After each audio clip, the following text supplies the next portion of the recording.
Hello, hello, hello. Welcome, one and all, to yet another episode of WhickTV, a cross ideological space where we come together to talk about issues both political and cultural, from the silly to the serious. And today we have quite the show for you. First of all, before I do anything else, I want to thank Ninetails for being a bit of a last minute substitution today. Our original guest, who had come to me with this topic and wanted to argue it, uh, came under the weather, could not make it. That's the official excuse. Whether he got scared and ran away, I don't know. I'll leave you, the audience, to decide that.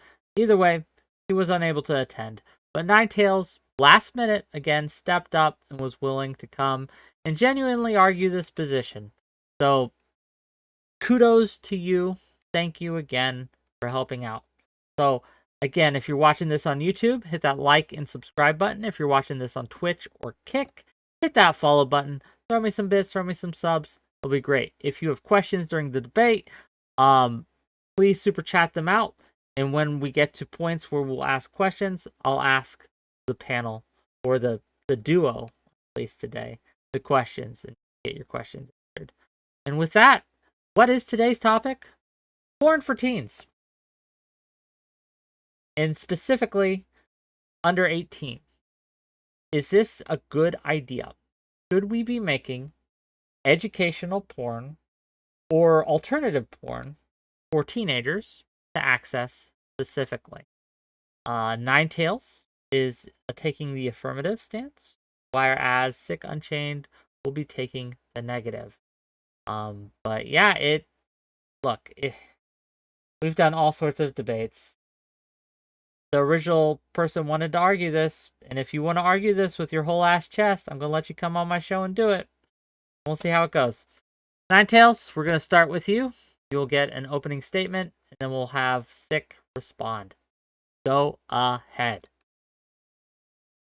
Yeah, so hello, Ninetails debater extraordinaire. Just been in the space for a while. That's all I'm going to say. I don't believe in self-promotion.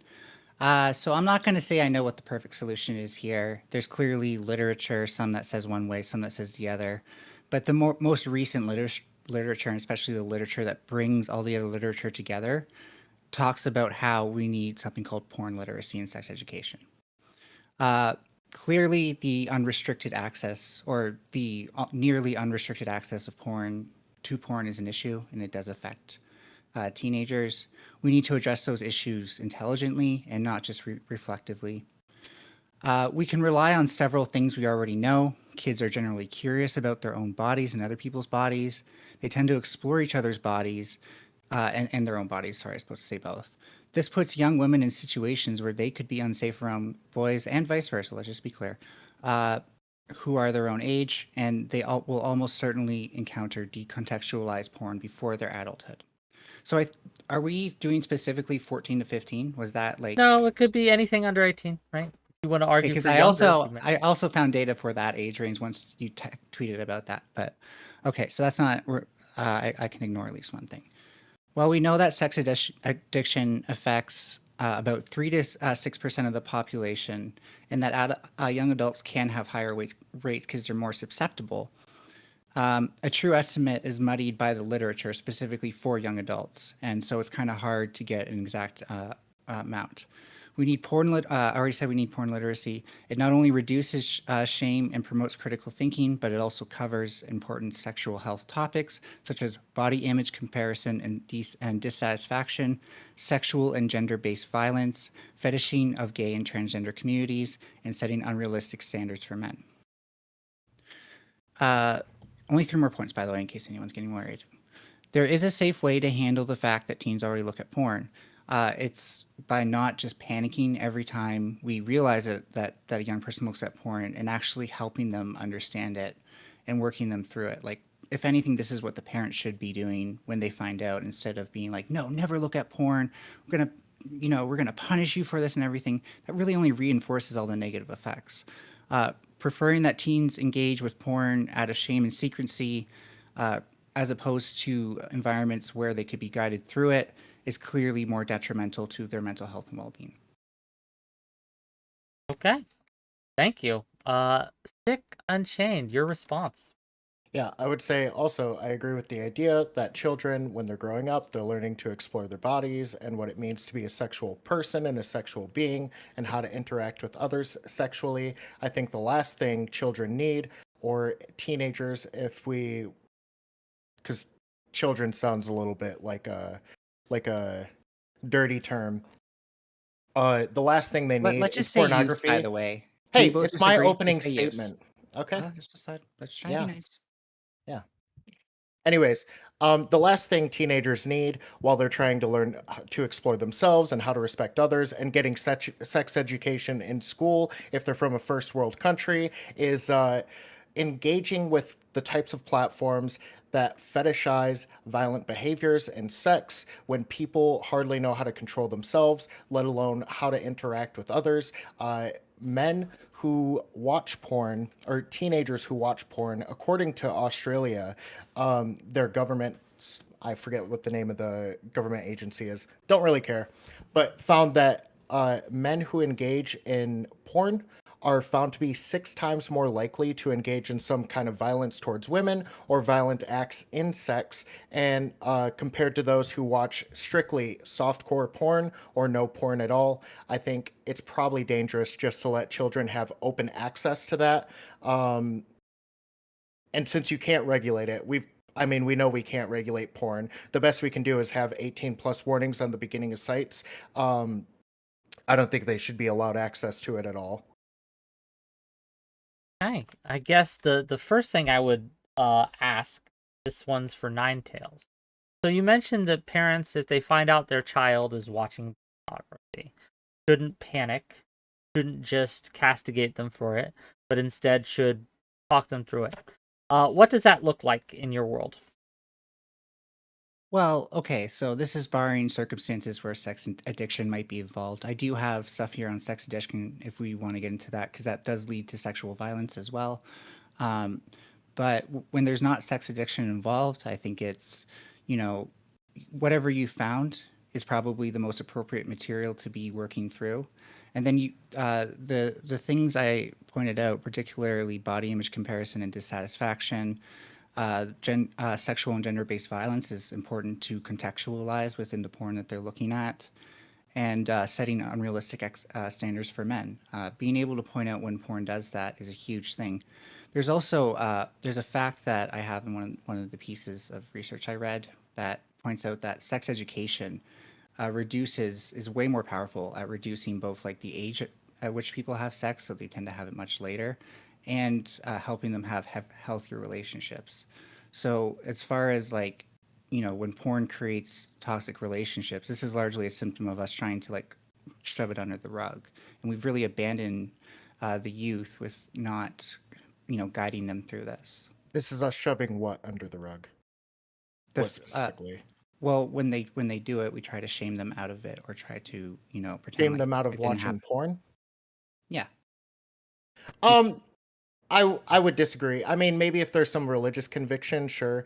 But to me, the reason, if I were a parent, the reason I would be trying to veer my child away from pornography is, one, because it sets unrealistic standards for what is actually going to happen in sex, and then two, these are platforms that are exclusive to adults. So if there's any type of engagement with another person, the only people they could possibly be talking to is an adult. And three, I find it weird that we can. I'm about children learning about sex, but I'm about them learning about sex through the education system and from their parents. As soon as we start going outside of that, I find that to be highly questionable, because since they're very malleable, anything that they consume is going to influence them to a really high degree. Okay, but let's be clear that porn consumption for youth hasn't shown to be like necessarily bad. In fact, the literature shows kind of both ways. It can have negative effects, especially when it's not contextualized, and it can have positive effects, which, teens also look at porn to figure out their curiosity and stuff like that. It helps them figure out where their sexuality stands in the world and stuff like that. Uh, so we can't just talk about this like it's either good or bad, right? It's kind of in between. And like you said, I think you sort of agreed that we probably can't easily keep kids from or the youth from seeing this, right? Hmm. So, it seems like trying to like just shame them away from it is sort of uh, ineffective because it clashes with that inevitability. All I'm suggesting is that there can be a healthier approach to when you know that your child's going to see this anyways, to actually explain it to them so that so it's not just this scary, mysterious thing. And I think the same thing applies to standards with relationships too. Um, if you're already delineating the porn-based sex from real sexual expectations that they should have, because a child's able to talk to their parent or talk to a teacher about what their thoughts and feelings are, if they have any questions and stuff like that. I think that's way more active and where the youth need it to handle these sort of things. Yeah, $2, just real quick before you respond. $2 from 𝕍𝖎, and this is a question I have too. Why do we need to make porn to do that? Why not simply just use the other educational tools? Why not just education about? Why do we specifically need, right? Porn like a porn alternative for teens or for youth, if you want to use youth. Yeah, why? Well, for one thing, because we already know that they're going to look at it anyways, they're going to be seeking it out. Particularly, it is sought out by young adults and youth. So it's really difficult to just say like, no, we're going to create the system where they can never see it, and therefore they're only going to see sex ed material. And as we also pointed out, um, there are negative effects, and by being able to select what they actually see, it's even easier to contextualize than something which has like multi dimensions of the issues of porn so compounded on it. so would your advocacy be for like a pre-approved playlist by mom that like is full of deep throats and like Playlist sounds way. contextualized BDSM shit I like that? well, no, because the point is to like you're listing all these extreme hardcore things, right? That's the And problem though, is that's what people view when they go watch we're not. pornography. That's not what we need to contextualize. What we need to contextualize is the more like if a if a youth comes across an extreme thing, then you can explain that some people do different things that they different people enjoy different things. You don't have to further contextualize that. But as far as how porn portrays the very natural and common act of having sex, it's nearly ubiquitous, I would say, except for asexual people. Then uh, then the more we need to contextualize that. Yeah, I mean, this kind of goes back to the caller or the what is it? Is it a super chat question? Yeah, the chatters question. Okay. Super chat. Okay. Yeah, yeah. This goes back to the chatter's question, which is that you don't need pornography to teach a child how to be comfortable with their own sexuality, to learn that it's okay to explore, to know what the bounds of like somebody's consent is, and whether or not you should be able to approach that, whether or not it like you don't have to shame pornography to say this is probably not something you're ready to be introduced to, or Did you at mean least like show instead of indulge. shame? Hmm? You said we don't need to shame pornography. Yes, Did you mean I'm show? saying no, no, no. I mean, we don't need to shame pornography in order to say that this is not something that a child is ready for. In the same way, we don't actually have to demonize alcohol to say you shouldn't be drinking until you're 21. Well, no one's actually saying to shame porn from my end, at least. They're saying to contextualize it. Well, That's if you're my shaming a child for watching porn, it's because the porn is considered a bad thing to indulge in. no, it's reckless. It's risky. So in the literature, there's actually two different ways, and this is why there's often mixed results. There's two different ways that they quantify like risky behavior by young adults in their as they try to consume porn and have sex. One is just a general like any access to porn or any sex is bad, generally considered by more contemporary researchers to be a little bit reductive. And the other is that when these behaviors become addictive or lead to the negative things that we're worried about, then they're indulging in risk behaviors. One example is like less condom use, which can be influenced by porn. However, typically speaking, sex education it only decreased in like they divided the past 25 years up into 3 parts or something like that, and only the last third part decreased, but that's probably because we've achieved our max amount of sex education that the system can handle as it is. But every year that sex education went up, we saw that the amount of sex that people were having went down, and the amount of risk according to that second category went down. So we're just extending that to contextualizing porn. Yeah, to me, the only argument you're making is that sex education is a good thing in mitigating risks, and then porn undoes all of that progress that sex education does. But I think you're missing the link of how Well, consuming let it. me interact because I'm curious too.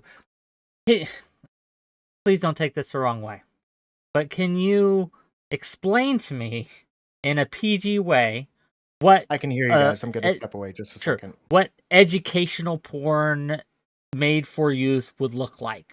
Walk me through it. Walk me through an episode, okay? So I'm a young Wick who has just come home from my freshman year of high school, okay? And suddenly, I get a call from the teacher. Needs to see me in class. So teacher, guidance counselor, and the parents are there, right?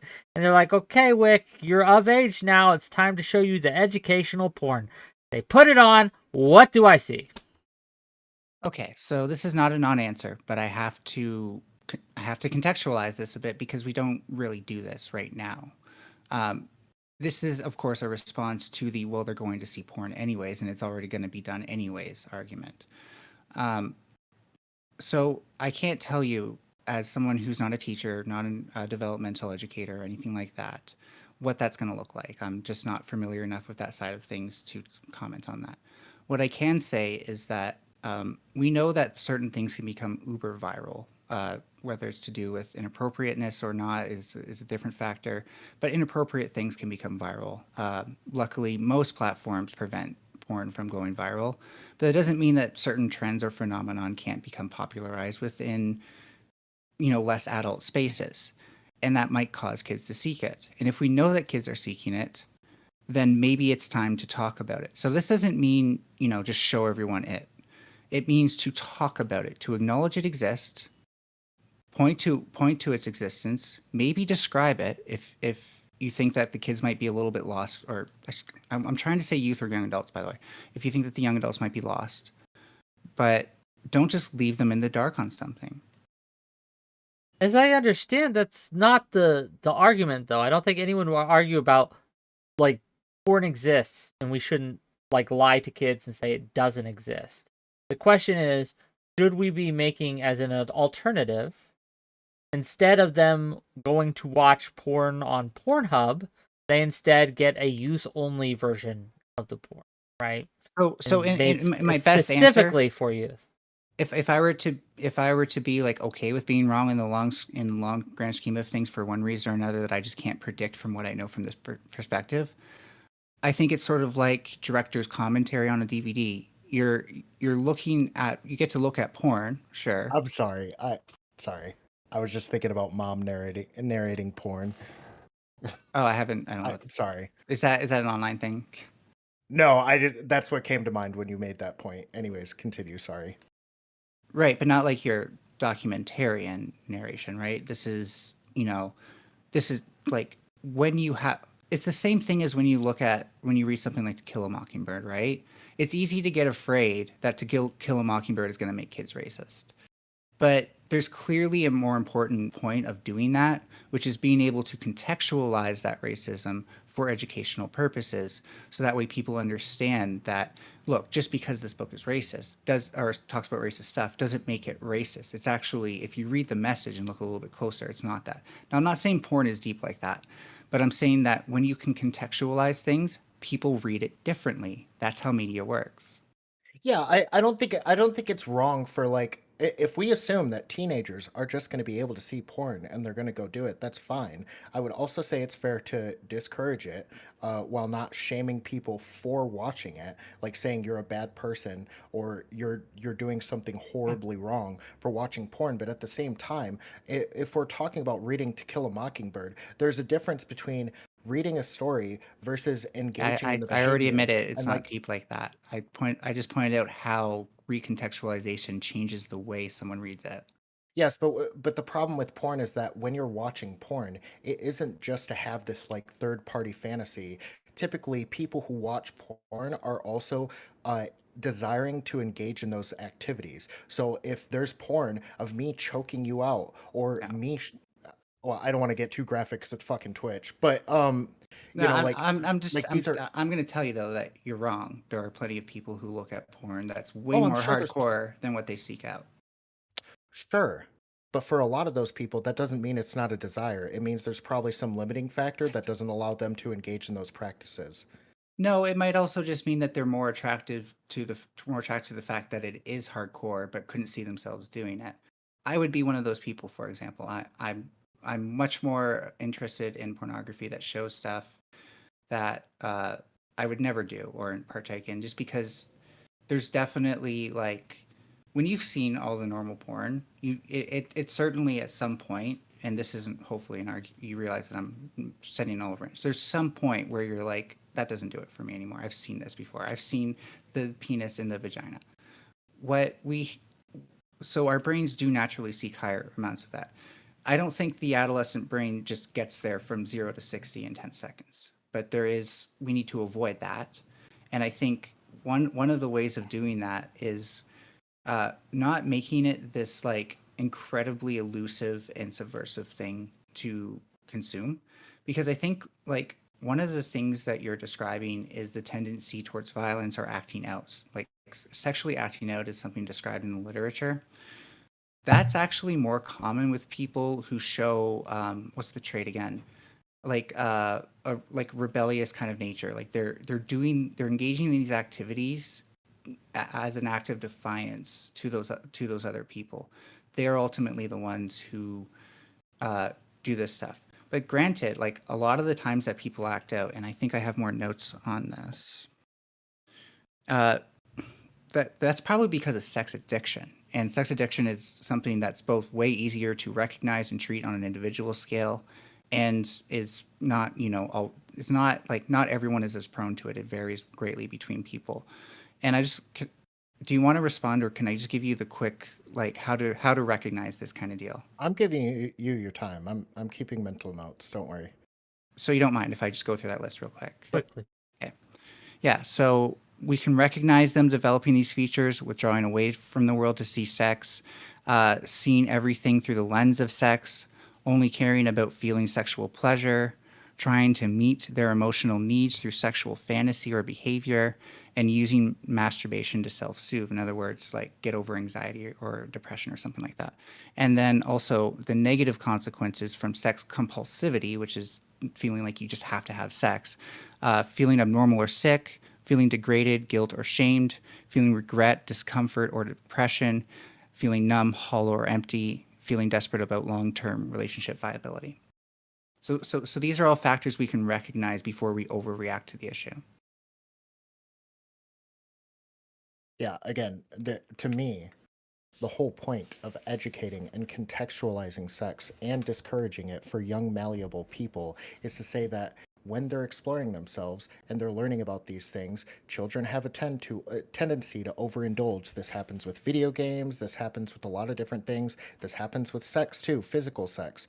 Um, I would say that we need to have some sort of like mitigating factor, and if that means discouraging pornography altogether, I'm all for it. Because But we we've been need to tackle. discouraging it Hold on, to hold this on. day. We Sorry. need to tackle these issues before they become a problem to begin with. And if we're talking about people who have a likelihood to be addicted to sex, or I mean, not addicted to sex, but addicted to pornography, uh, one of the problems with that is they're already having perverse relationships with other people. They're not able to connect with women in the same way they might have if they didn't have pornography, because yes, this is about what pornography does to the perspective of a child when that's what they're viewing as how to get women. When we're talking about reinforcing certain types of stereotypes where like they see a pornography where like slight advances somehow lead to sex, and they've got this perverse idea in their head that women are leading them on, and I could give other examples, but I don't remember. But yeah, I would just say you have to tackle these issues before they ever become a problem in the first place. I mean, especially if we're talking about teenagers. If they're becoming addicted to sex as teenagers, it was a problem for a long time. For sure. Yeah, and nobody's saying not to be proactive. In fact, I think I'm just saying to be more proactive and acknowledge that what we've been doing up to this point, which is telling them not to indulge in porn, isn't good enough. They're still going to do it. Uh, Contextualizing it, especially considering that their brains are malleable, is the proactive option because instead of just leaving the inevitable to stochastic outcomes, we're actually saying we're going to be the first to leave an impression on what this means in their minds. Okay. $5 from Testicle Johnson. This isn't a question. Kids should learn about sex from their parents, by which I mean they should be forced to watch their parents make love A Clockwork Orange style. Thank you for your $5. Actual question from me, however. Do you both what are your thoughts on this? So, and this is to both of you. Do you think that we have seen an increase in consumption of porn over the last 30, 20 years? Yeah. Increase? Well, I mean, Same I or feel decrease? like if you say 20 to 30 years, that's a gimme because we're going from VCR 10 tapes years. to the internet. But yeah, I would say even like in the last 5 years, absolutely. I mean, especially with the rise of platforms like OnlyFans, the way that people engage with just platforms like Instagram already feel like it's becoming a porn platform because OnlyFans creators will promote themselves through that and they try to skirt the lines as much as possible. And so now you're seeing either old classmates that have graduated be very sexual on these platforms, and it like I don't know how to say it. It over sexualizes women to a degree that like I don't think is healthy for young men, and I don't think it's healthy for people in general. It was kind of a nice thing that like pornography when you viewed it back in the day, you weren't knowing who these people were and there was that level of separation, but now like your next door neighbor could be like your go-to porn star that you have a parasocial relationship with. And because you're let's say you have an anonymous account on OnlyFans, this is speaking to adults. She doesn't even have to know that you're building that parasocial relationship with her either. Um, There. Do you have an answer to that, Ninetails, that you'd like to share? Otherwise, I have another question for you. Oh, and I'm I had of course made a bookmark and the only thing that's gone wrong. Oh, am I in the wrong folder? While you look for that, The answer is yes, obviously. sure. I guess the question would be, and it's a twofold. So first, the porn for youth. Who are we going to get to make that? Are we going to be informing the actresses and the actors, the porn stars beforehand, that this is specifically to be viewed by youth? Yeah, actually, to expand on that, Wick, actually, I want a clarifying thing. If you were to have a platform that was made for teenagers with porn, is it porn that's being made or porn that's curated? Those are very two different things. Oh, probably curated for the audience. I can't imagine it being any other way. Thank you for asking, so I could clarify on that. As for, I also think that there are porn makers who are totally fine with making segments that are specifically for that. So that way it isolates one of these things that we're trying to identify as a What do part you of. mean, like making porn that's intended to be viewed by teenagers? Right, and so as I pointed out, there's compounding factors with That's probably how true. porn affects their brain, right? To be clear, that's probably true, and there is an argument to be made that there's a lot of people online. I would judge them for this, but who do specifically court younger audiences, right? That's not what I mean. That's not what I mean. Well, what do you mean? Can you elaborate? That the school board or whatever that gets what's the word, commissions the media would be telling them what the media is for. Is that really that What? hard to figure out? No, can you rephrase that? Maybe I'm That the room school temp IQ. I don't board know. that commissions the porn to be made would tell the sex worker what it's being made for. Why is this hard to figure out? Okay, do you not see how that might be an issue? No. Don't please elaborate. Sure. So, someone came up to me, said, "Hey, I'll give you $1,000 to make a sex tape. I'd be like, sure. But if they came up to me and says, hey, Wick, I'll give you $1,000 and we're going to make a sex tape, but we're going to show it to kids, I would have an issue and I would refuse to do it, even if they offered me a lot of money. Well, I can't do anything with your own I just personal don't know if we morality. want people who would be willing to make porn for youth to be in the porn industry. That's I know, gang. I know I'm biased.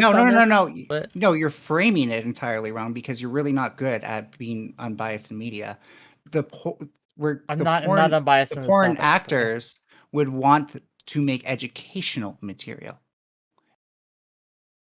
And here's the thing: is like I'm not saying it has to be just like the whole scene porn and like end clip, right? It can be like we've made sex ed documentaries with allegory and stuff like that that alludes to stuff. Sure as hell made right wingers mad, anyways, even though it didn't show acts. That contextualizes those things. And guess what? It's been shown that reduces, and I'm still trying to find the chart, but it's been shown that actually reduces the risk that youth take when taking on acts of sex. The more you tell them not to do it, the more they're just going to feel shame, not talk to adults about what's going on, not seek help or advice, and then take more risks when they actually do it. Because let's be honest, this is just human nature. Any response, Nick? Yeah, again, when we go back to like books that are intended to educate children about sex, yes, that's a difference. But there's a difference there between that and pornography. And if we're talking about like, okay, so is it really? Because I've masturbated to my sex ed books. I'm just saying. Sure, but you were masturbating to a book. People have masturbated to my panels. Are my panels porn? But yes, but you've masturbated to a book that like yes has sexual imagery in it, but it also is filled with a bunch of information about how to properly engage with sex. It's crazy. And the reason why I asked if we were to have a site for teenagers that had porn on it, whether or not we were talking about porn that was commissioned or made versus porn that was curated, is there's a difference between saying these might be healthy pieces that could be consumed by a teenager, which I still wholesale disagree with, depending on the limitations of based that. on nothing, it really seems like. Yeah, sure. You have, I mean, I'm not going to get sidetracked, but when we're talking about getting consent of porn actors or sex workers to commission porn that they know is intended for teenagers, now we're not even tackling a pornography issue. Now we're tackling the normalization of like adults engaging in behavior that is meant to sexually entice minors. So would you rather have teens be hired to do it? No, I would prefer a curated site where like there is already made. Hold on. I would prefer a curated site if I had to pick between the two evils. I would prefer a curated site where there is already made porn and we're picking the most vanilla shit for teenagers to view, as opposed to saying I'm not dying on this hill. To a 28-year-old, like, hey, by the way, you want to like flick your bean for a bunch of 15-year-olds? Sure, and I'm not dying on this hill, by the way. If we want to have fucking teletoons for kids or for like kids who want to look at porn, fine. No, I'm kidding. That was actually a joke. But I think guiding them towards healthier resources is what I'm advocating for at the end of the day, which is educational porn. What would educational porn look like for you? Something that's narrated, so that way it's otherwise indistinguishable from porn. So if you had never seen actual like online porn, you would be like, okay, this is porn because this is sex. This is me watching sex. But the narration would also be like, okay, but you also have to learn from this. So please answer this quiz to show that you like took from the lesson the point of this. Would there be like cream pies? Like how? No, okay. So I've already explained that unless we're addressing like a particular trend that's causing an issue among youth, it's gonna be vanilla stuff because we're not like most youth do not immediately view hardcore stuff. And if they do, it's because of some random introduction and we can deal with that case per case. But in general, since we know that generally most kids will look at less extreme forms, like the less extreme the porn is, the more it shows ubiquitous acts that everyone's doing, the more we should have contextualized pornography for it. Yeah, I might need to look up real quick how often or how I long how yeah. how long it takes for teenagers to get introduced to hardcore porn. But the problem you're going to have is that everybody knows what a platform like Pornhub is. And so if we were to say, like, if a teenager goes out of their way, they just use Google and they're just searching up like sex or big boobs or BBC or something like that, then sure, maybe they don't get the most hardcore shit. But if you click on Pornhub, I'm sure I could type in Pornhub right now and list off a bunch of titles, and they are not going to be like clean vanilla sex. So Hmm. I'm not disagreeing with you that porn sites tend to calm down, Sorry, I calm down. just saw a bunch of like Oh, okay. nothing. I did type in Are Pornhub. you, boing. No, I'm just kidding. I'm not disagreeing that the way these sites present porn is an issue that we're competing with ultimately with what I'm prescribing for. But the thing is like I think a lot of the effects that we're seeing without this are a symptom of it not being contextualized at all. So it's much easier to look at because it's showing just the male gaze and these fantasies and all these things that pretty much require that you're not porn literate to enjoy on face value, I'll just say. I think you can still enjoy it with that, but you might lean towards more like porn that's a little bit more humanizing for both parties involved. Um, so I really do think that porn literacy solves all the problems that you're pointing out to so far. I did post in the DMs, and Wick, if you want to post that in chat, it's a chart from the CDC, and it shows like the trends of um, sexual behaviors. I forget if porn is in this actually. In the VC chat, or are you He talking about the DM'd group? it to me directly. Did not Oh. put it in And the group it's chat. not porn is not in there. So there's another paper then that talked about that. Okay. I posted it in Twitch and YouTube chat. Sorry. But yeah, there's literally no one calling for like extreme forms of porn or I hardcore forms guess of porn to be broadcasted to children. There's no sex educator out there, nothing like that. I just maybe this is my failure, right?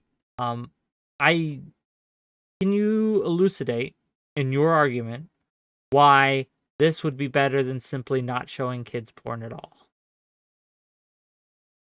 Well, I think what Sick has actually been describing actually does kind of buttress that point that it is a powerful thing. And we know that with media literacy, with things that kind of mislead people down a dark path, in this case, it's misinformation that I'm alluding to, just to be extra clear. But in general, it's the lack of media literacy, lack of critical thinking. When we know that sex education is the way to get young people to be think critically about the sexual activities they're engaged in and take fewer risks. I think that the risks that you're worried about associated with porn, especially with porn addiction, has to do with our shame culture and them not seeking help, especially when they need it. If kids, or sorry, if youth were naturally prone to just seeking help for this stuff as soon as they were remotely unsure about something, we probably wouldn't even need to go this far where we do porn literacy. But before we could ever even get that far, porn has absolutely dominated their childhood growing up. And I can agree with that. There's too much of it. But the more you listen to experts on this, the more they say, well, we can't just leave them in the dark. Leave them in the dark about what though? Like about porn? Sure, Yeah, it about what? exists. There's things inside of it that's But you want to informing leave kids on the dark about that. That's what I'm saying No, not to no, do. I don't. In the same way that I would say we should inform children about sex because we understand that they're developing their bodies, but that doesn't mean we need to co-sign the behavior. But given that they are going to interact with other humans their age and have sex, we need to educate them properly and still discourage it up to a certain age. And I would say the risks I'm concerned about are not like negligible. If they're watching porn and that correlates with a reduction in condom usage, or that correlates with some increased violent acts in sex or increased violence towards women, I would say those are not like negligible behaviors. You can say there's a However, lot of I've like, already pointed out, I just feel like you're hyper focusing on these negative effects, but not considering yes, what possible remedies are, because I've already pointed out that sex education does this. I've pointed out that in porn literacy, we can use that as examples to say, like, you see how they're not wearing a condom right now? Sometimes in porn, this is done just to make it seem more like they're more just banging, and there wasn't any thought put into them fucking, or all the reasons that they do that. And but most adults really still should wear a condom if they don't know the person they're having, especially if they don't know their partner and don't know how safe it is. yeah, try explaining that to a teenager who feels like they know everybody inside of their class in high school.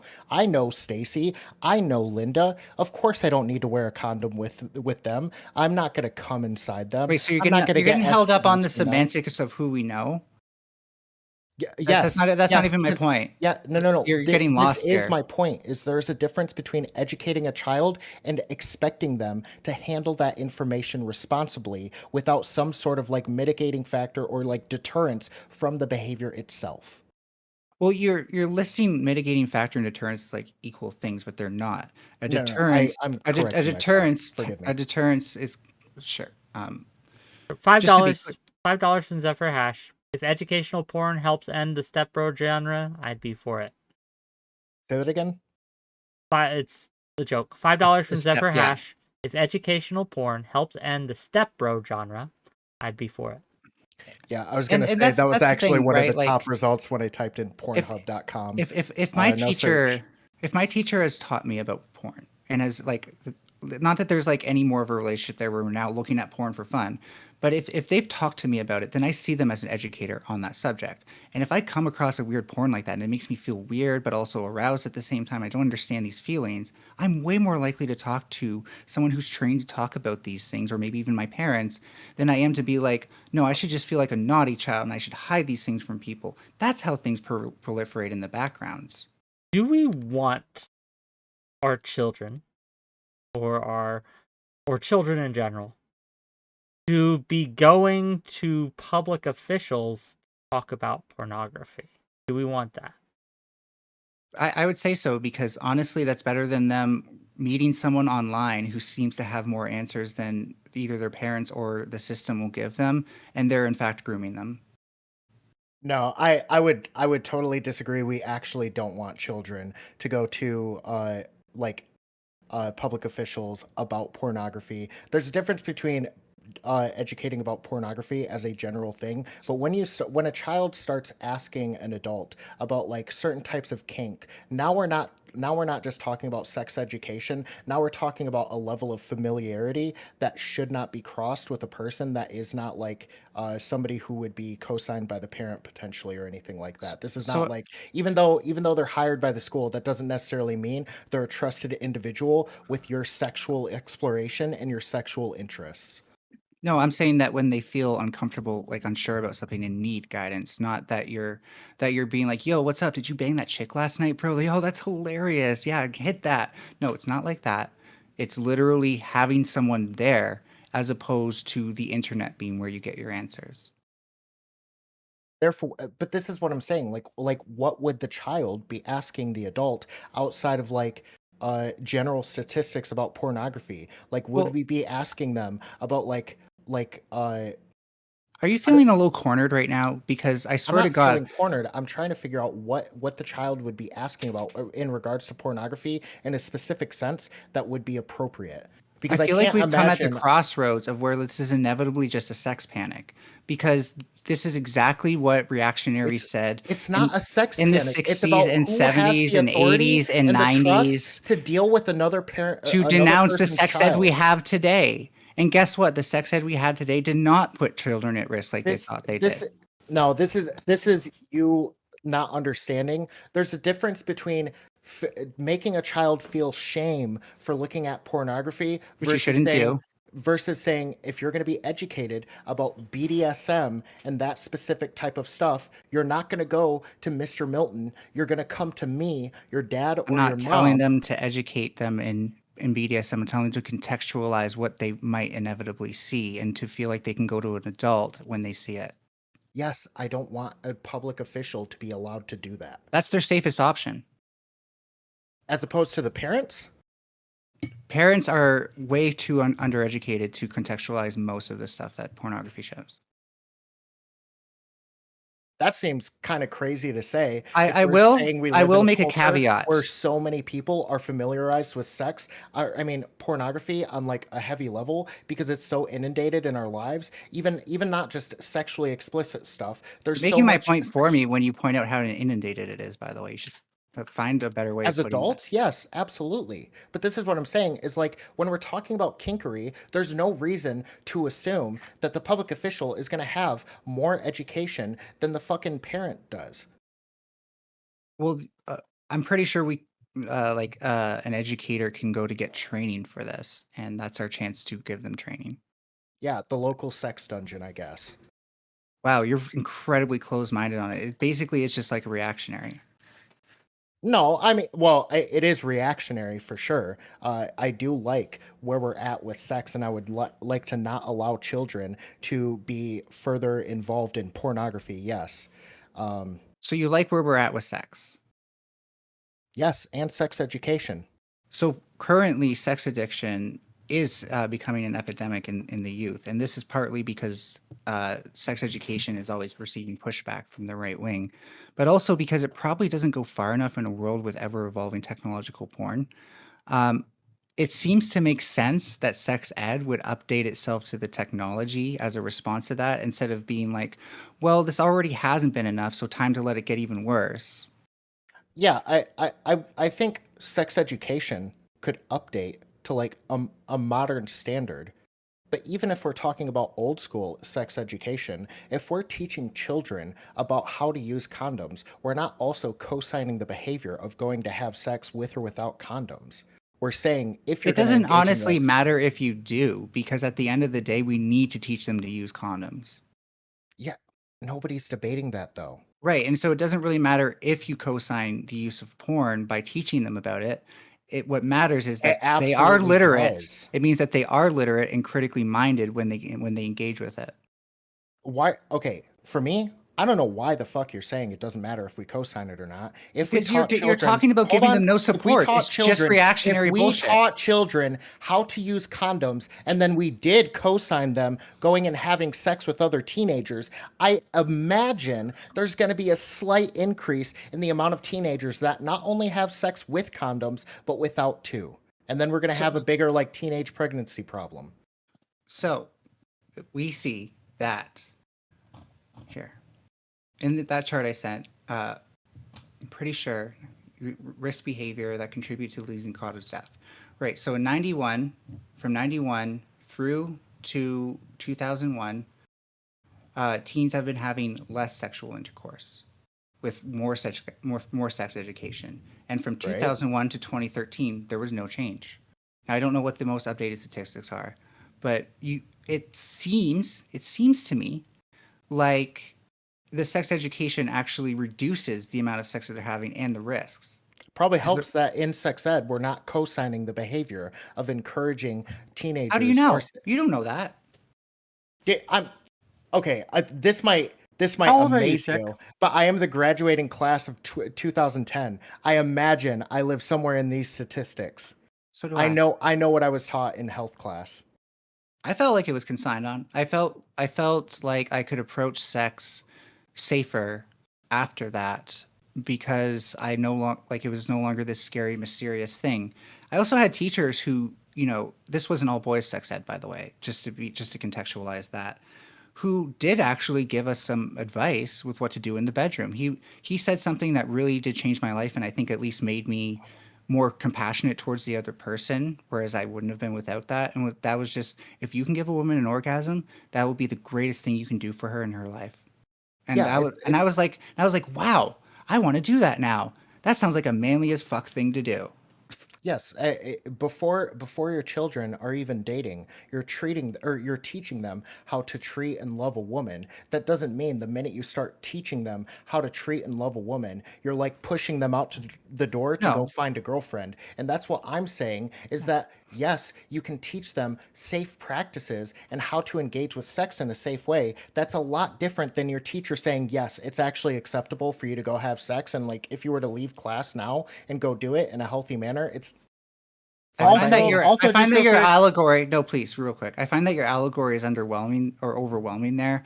Like really, what we're suggesting is that is that when you give them sex ed on this stuff, you also provide them stories about it, like maybe real people's experiences about I it.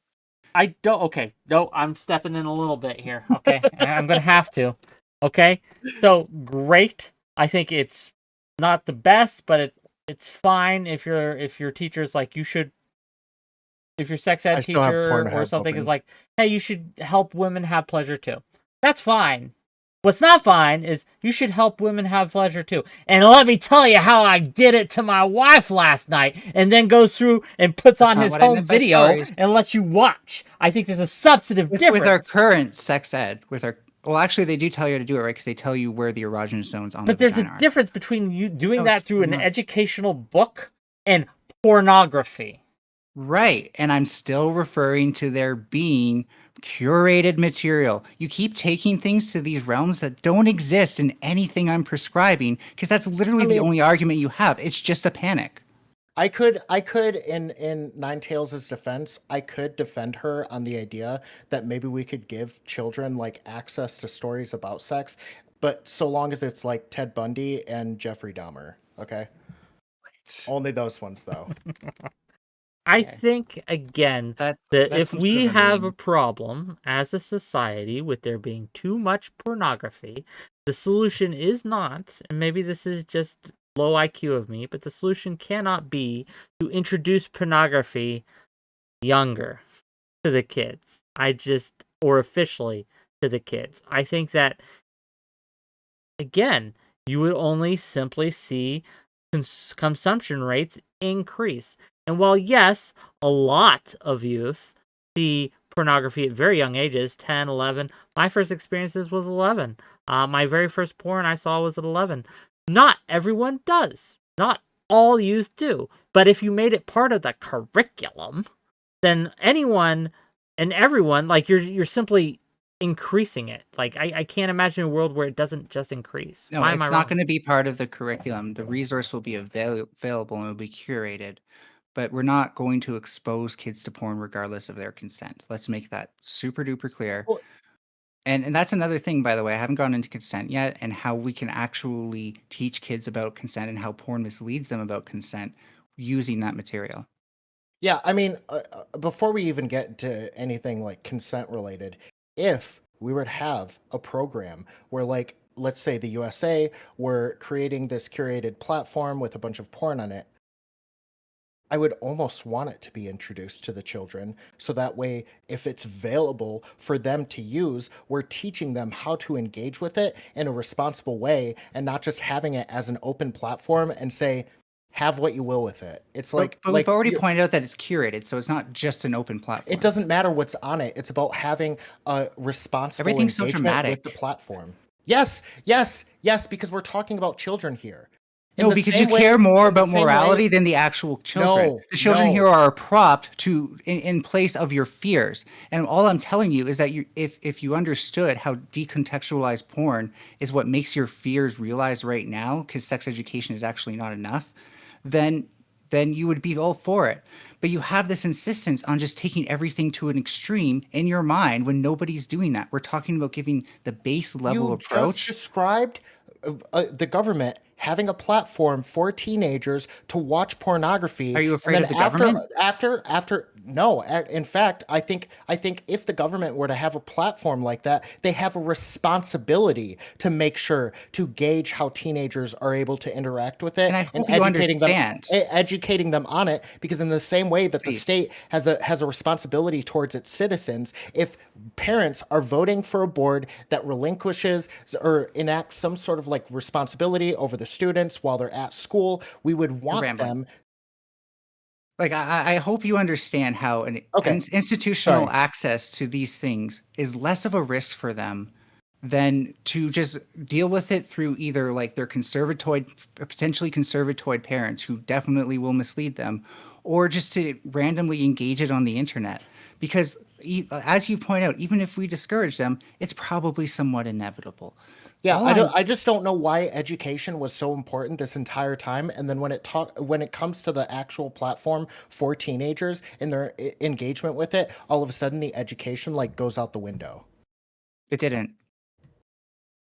Well, then how are the children going to know to reasonably engage with that platform? Is it Because they'll be told by it's chance?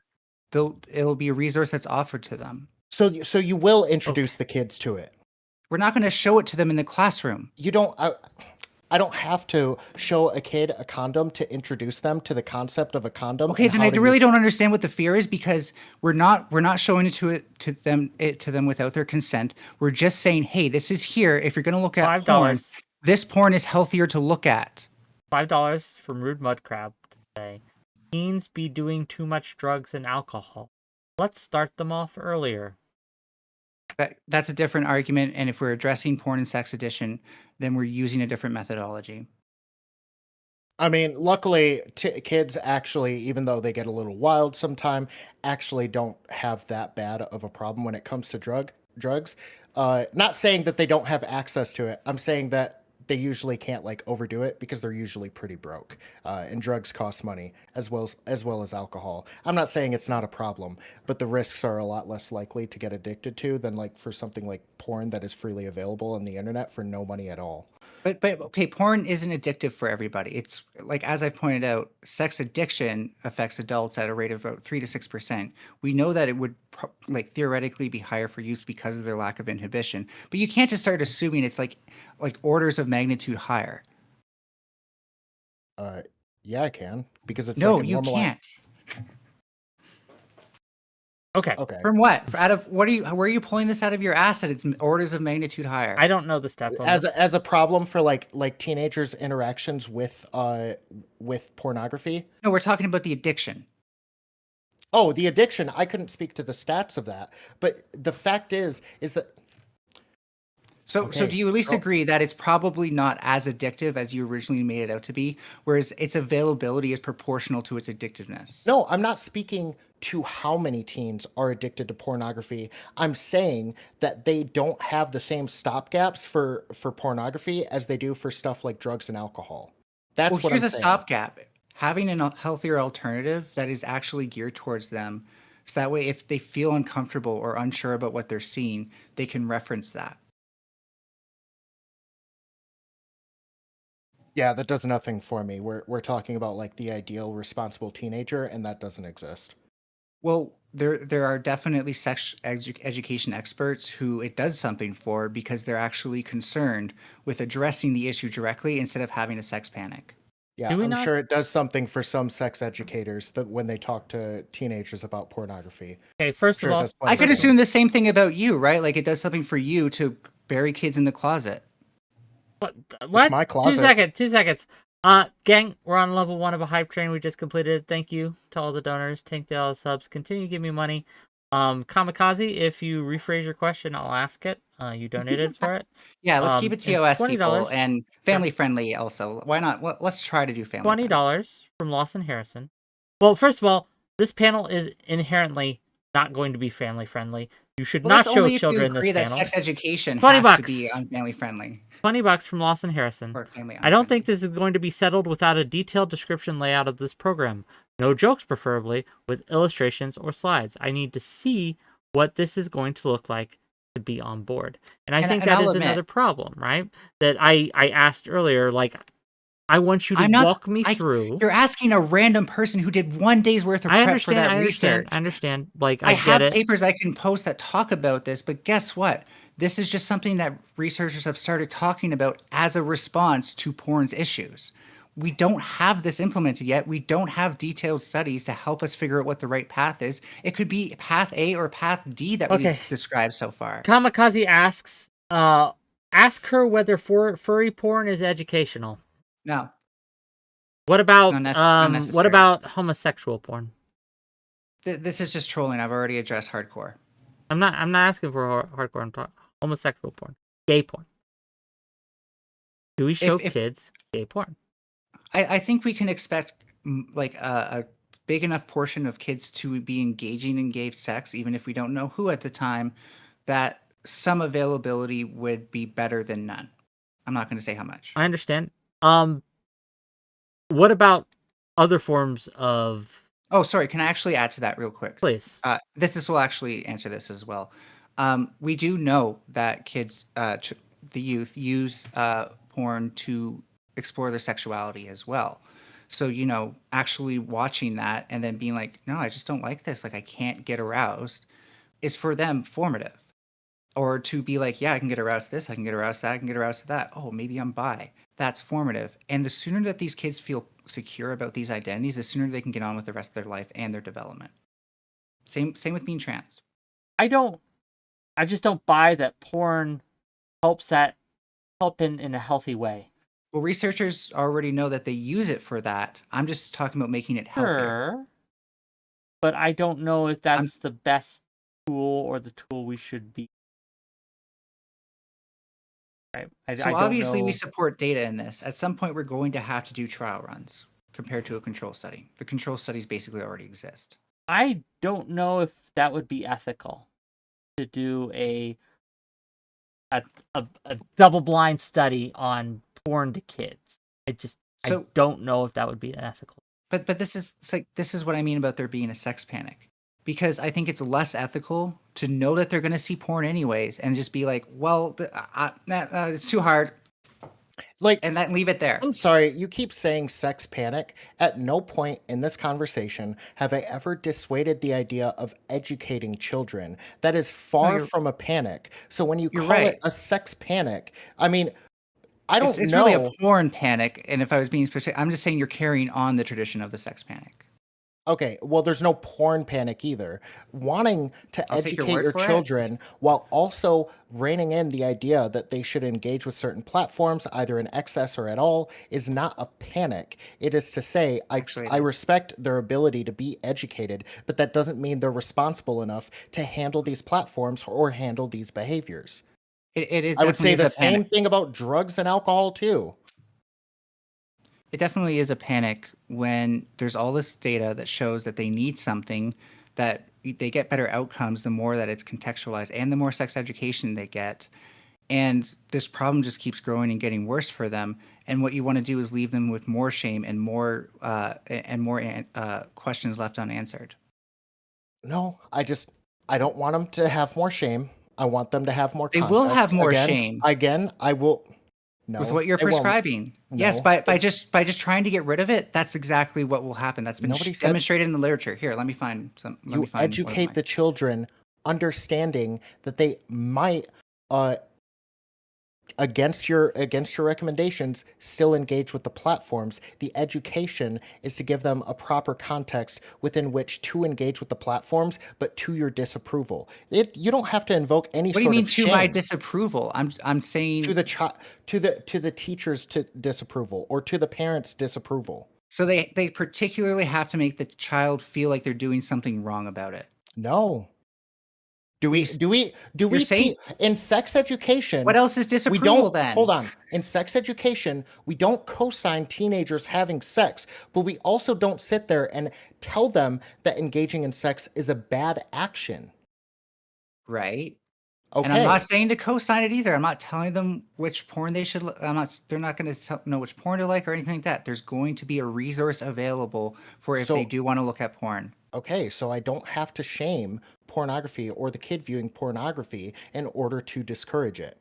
But you're definitely coming from a point of panic about it while not understanding. No, you keep reframing my argument as panic. There's literally the self-folding irony of you being like, well, it's unavoidable. We have to do something about it. I think we should continue doing what we've been doing this whole time. And me being able to show that the more we contextualize it, the more we educate on it, the closer we can get to doing that to perfection, the better it's going to help them. All I'm saying is that it could be very well possible that if we do everything that you're fine with and it still isn't enough, we may have to do this as well. Yeah, I mean, first of all, I don't know how much about pornography specifically we're teaching in sex ed. I imagine very little, but I Yes. actually gave clear And there's bounds certainly no for where literacy. I gave clear bounds for what I thought a public official was able to educate a child, which is like sex education and the processes within which occur during sex, and also pornography itself as a general thing and statistics relating to that, proper ways to engage with it. But the problem that I had is that you didn't like that when I said I don't want children to be allowed to ask specific questions to teenagers, to teachers, and have the teacher engage with that teenager. I would rather them go to the parent. All of a sudden that was a problem because Yeah. now the education is in the hands of the parents. Yes, weirdly enough, there are things that like I the want a public trained official. professional to address their issues. Wow, that's so hard to figure out Yes, why. yes, this might baffle your mind, but the school is not there to handle all of your child's personal problems. Like at No, some point in actually, time, when they're when you're at school, you're in their custody. That's literally what they're there for. yes, and their job is to educate, not sit there and nurture behaviors in teenagers. No, actually, they do that too. That's what principals normally engage in counselors, school counselors. $5. In a very limited fashion. $5 from Well, Purple maybe we should Political. delimit that. $5 from Purple Political Breakdown. How do we create porn without it being pedophilic, where an adult isn't involved in viewing or creating sex scenarios with children, There's no children involved in the porn at all. except just for viewing it. as the consumer, Yeah, which is involving them in porn. but that's not So if I took a that's not child, child porn. That's not pedophilic. it's Let's sure go down. I agree with that. It's not pedophilic, but there is a problem if No. I or an educator or a teacher or so let me get your Only in So terms as I of a don't, moral just real panic. quick, just Only real in quick, terms of a please, moral panic is there a problem please, here. please. Just so I do not misquote you, I want to make sure that this is your actual position before I go on. So, as I understand your position, Ninetails, you are saying for the creation of some kind of curated list of acceptable youth pornography, and by youth pornography, I mean acceptable to be consumed by youth. Not that there's any youth in Maybe it, just right? real quick, just a quick distinction. I want the porn to be curated and narrated. Curated and narrated, and that there So would be this database or this site or this approved space where youth could be directed to go to consume this porn. I'd also like, I don't know if it needs to be part of the curriculum, but like a But comprehension if they check. ask, like, "Hey, teacher, where can I get some porn?" Right, or like I keep looking for porn and I'm not enjoying what I'm seeing because of these reasons. If the teacher's able to be like, there are some things wrong with porn. Here's what they are. By the way, here's a resource made by people who aren't, coming after you like predators to view this. That way you're much safer from that. And it's a lot healthier experience for you since a lot of these things aren't actually the best for your developing mind. I guess my question is like, I would argue, and this might not be Six's argument, but this is my argument, is that pornography de facto is not healthy for a developing mind. Like, there is no such thing as Well, we know healthy what they're already going to pornography be for viewing it, children. right? So we can only be healthier about it by giving them contextualized pornography, or by making them porn literate, and even by like curating the kind of porn that they see. Would you make the same argument about sex? Is that the only way we can properly educate children about sex is to give them contextualized healthy sex to like work with and study with?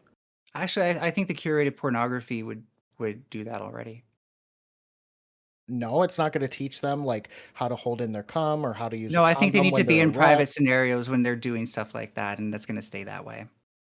Oh, kind of like with pornography. Like it's No, a thing to the self that shouldn't involve the teacher and enable them to have like a they're not viewing it in the state-sanctioned grooming classroom. behavior They're not where we're viewing it in the eroding the classroom. boundaries between an authority figure and a There's the moral student, and panic. we're talking no, okay, if we're talking about grooming behaviors, yes, we shouldn't be sanctioning that between a student and an adult. Yes, if you're talking about moral panic, it is towards the idea that we're going to normalize behaviors that we look for when we're talking Can you about define groomers. grooming for me? Can you define grooming?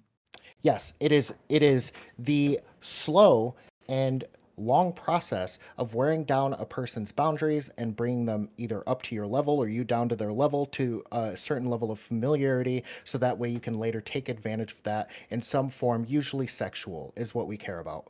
So when we see this happening with children, what is normally being taken advantage of? A position of power is what's being taken That advantage and of. malleability. Malleability was the Yes. answer I was going for. And so, I mean, there's a multitude of things. You can right. reduce it to a factor, So but we there's know, multiple we aspects to know. Let me. grooming, and you I'm just are answering. I'm okay with answering. You're speaking over me. Just let me answer. We know enjoy that your sex groomers. education. See, here comes the pedagogy. We know that sex education makes children less susceptible to grooming. Why? Because they're no longer as susceptible to ideas without having another reference point. Having an informed, healthy reference points makes unhealthy, risky behaviors something that they're informed about. Unfortunately, sex education at this point does not cover the myriad examples that kids find themselves in where they may take a risk, including use of drugs and alcohol. We need to start educating them better at how drugs and alcohol isn't just like an addiction risk. It's a risk of your, like, people are going to take the fuck advantage of you. And if you're in the room with adults, that's bad. Like, get out of there, because like you shouldn't be under the influence just with adults or like in a space where they're making you feel uncomfortable. Like maybe if you go to the mall while you're high, like that's a different thing, right? But you get what I'm saying. Like they shouldn't be trying to load you up or anything like that. And having contextualization of that we know it makes them less susceptible to those predatory behaviors. Yeah, I would disagree with you, especially when we're That's talking that's about a that's teenager because being drunk or high around a bunch of adults. There's actually settings where that's perfectly okay. Like if your parents are co-signing that behavior, I would say they're this is probably being exactly the irresponsible. conservative Hold on. mindset that has thrown kids under the bus to this No, day. it's the Yes, it difference. is. No, it's the difference between you raising a child and you being a trusted individual that is not going to hurt them more likely than not, and you and then having the state say, actually, we know your parents are the trusted individuals, they're the person who watches over you, have guardianship over you, but actually we're going to normalize this idea that this guy that we hired 3 months ago is going to be able to talk to your child about sex, and we're not going to see it as an erosion of boundaries. We're not going to have those kinds of boundaries with the student, because basically we're saying you Children need are to be already, educated first of about all, children are pornography already in a largely specific safe in their sense. schools. Children are already largely safe in their schools. This is the exact same moral panic that They're conservatives who safe in the preceded you. schools. Let me They're finish. Let me safe in the finish. Let schools me because finish. of I let you finish. oh. We, because conservatives panicked about this exact same thing about the sex education that we're seeing today. There hasn't been an increase in child vulnerability. And we've seen that children who have sex education report less risky behaviors with adults.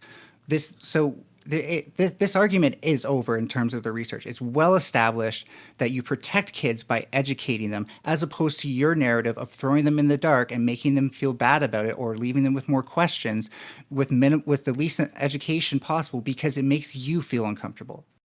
No, okay. First of all, if we're You talking clearly about don't understand this issue enough to actually protect children, and your aim is terrible. I'm no, done. what you see is sex education and some sort of like some level of progression in it, where like we're introducing the idea of like educating people about trans and like gender and what it No, means it's to not a like part of some agenda. It's a part of a trend of protecting kids through sex education. yes, and what I'm saying is you're seeing a program that works and then you're taking it to the extreme as if part of the reason Am I that taking those this programs. quick? What did I say about hardcore? Is that taking it to the extreme?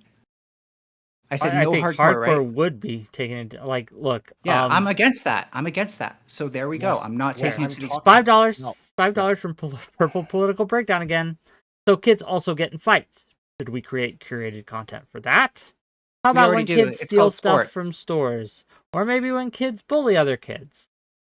Bullying, we actually shouldn't condone, period, because there is no healthy reason to engage in bullying. Why is But that not the difference? Like, why don't you take that stance for porn? because we know they're going to engage with it no matter what. Well, So we know Kids are like, kids are going to going to engage bully in each other no matter bullying. what. right. So one of the interventions is teaching kids how to stand up for themselves and how to respond to bullies, right? So we contextualize the actions of the bully for the victim, so that way they're less vulnerable to it. We also teach kids not to bully. Not just how Sure. to deal with bullies, but Sure. we also teach them not to. Sure. dear porn sites, please do not market your make your porn as easy as accessible to kids as it is. Thank you. Dear U.S. government, don't promote porn to your students. And also, They're not promoting it. they would if they had a platform that you're advocating for. They're not even going to pay for it. Like, they're not even making money. It runs counter to the idea that it's promoting Who's it gonna altogether. do this for free? I mean, They no, there's better do probably it some. for free. Okay, if they're charging a membership fee, like what you motherfucker, define you're as a taking advantage of my child's like vulnerability. I think it's funny that you fail to have any like realistic grasp on this because it's slipping through your fingers when the reality is it's a response. It's not promotion. It's literally just making sure that there's a healthier alternative in place. Yes, It's really not as scary as you're making it out to be. I said you're taking a good education program and taking it to the extreme. I'm not saying you're telling kids it's okay to engage in like 6-man orgies. All right. What I'm saying Neither am is I. the biggest implication that I don't like is you saying it would be appropriate for the school to circumvent the authority that the parents have over the child's exposure to certain types of topics and saying that the teacher is an acceptable substitute for that student to get that information from. I'm saying that the reason the programs are good is because it has its own set of limitations that don't veer into the idea that we might be normalizing grooming behavior between You're not. students and teachers. Yes, you are. Yes, you are. If a teacher is allowed to erode certain boundaries, such as sexual ones, in the name of education, we're fucking with that child's ability to gauge when an adult is engaging in a wrong behavior. If you're seeing the safest possible environment for a child to engage with learning about sex and thinking, oh, wow, that's going to lead to grooming, then it really is just a moral panic where you don't understand how the problems that you have with sex, whether you're being like vocal about them or not, are resolved by sex education and furthering that and contextualizing things further than we already do, not by pushing, not by making this more obscure or harder for them to wrap their heads around. Again, I understand education, but why do we need porn to educate? And again, the necessity of it does not seem there. That's my take, right? We don't need this. In fact, if anything, we need better age gates on porn, so less can get access. Well, we've already pointed out that like we're running in so many circles now. We've already pointed out that kids are malleable, and as I pointed out, when we contextualize things first, it means that can no longer influence them to such a high degree as it would without any context. Well, we are kind of running in circles. We have kind of circled the drain on this, so I will give each of you some closing statements, and I have some thoughts. You can stay while I rant if you'd like, but you don't have to. But closing statements first. Tell people final thoughts on this, where they can find you. Don't go in the reverse order we went the first time. Dick, can we open this up to everybody? What you got? I mean, if other people want to come in, I guess. But first, before I open it up, I'm gonna have my say. Dick, go ahead. Yeah, so you can find me after I get off of this panel, which I guess I'll stick around for a little bit. But after I get off the panel, and about 2 hours after that, you can find me at your closest crisis center, because after going through this conversation, there's a few things I want to do that I can't say on Twitch, but let me tell you, it's quite the banger of a show, okay? But yeah, that's it. Okay, thanks for coming by. Ninetails, closing thoughts. Yeah. So I did prep pretty hard for this, and it was one of those things where, I was like, am I gonna like struggle with this? And towards the end of my prep, I knew I wasn't. And that just made it self-evident through here. I would like to thank Zick for talking through this. I think you've actually been a really good faith interlocutor at the end. And, I, I can say that at least your heart's coming from the right place. But I do think you should reconsider how maybe your aim's a bit off here, and how it's very clear that if you want to protect kids from grooming, you make sure that they're educated in safer spaces, and leaving it to conservatory parents who clearly aren't trained to do that is just leading kids to stochastic violence. Well, thank you all for being here. This is the end of the official debate. It went in circles, but I hope you enjoyed the content. And if you did enjoy the content, hit that like button, hit that subscribe button, hit that follow button. support me monetarily, support me by sharing clips, sharing this with your friends, anything like this really helps out the channel. Okay, so I'm going to rant for a little bit, but if you have thoughts, dear audience, please join the Discord. Jump backstage, and we'll pull you in when it's time, when I'm done, and when I'm good and ready. I'll pull you Go in, off, and you can Wick, ask save me. questions for these lovely individuals. And once again, I must express thanks to Ninetails for doing this last minute. So I appreciate you for that. With that said, look, we're bearing the lead here. The simple fact of the matter is, porn is not educational. Full stop. Pornography, by its very nature, is abusive, especially when shown towards kids. And so I understand where we wouldn't be showing these in the classrooms, but simply directing children to this substance, to this thing that will hurt them, is going to be a no-go from me, dog. That's a no from me, okay? I think that we should be limiting access. We can understand that it will happen. We can't stop it. I understand we can't stop it, but we can mitigate it. We can mitigate it by better age gate laws, by holding corporations and parents accountable for what their children do online, to an extent. I don't know the exact advocacy here. I don't know the exact answer. I am not a policy expert, but I do know that at the end of the day, that pornography and children should not and do not mix in any way, shape, or form. The incentives are perverse up and down the line. Imagine going for a grant as an educator, right, to get a video, right, added to the curated list.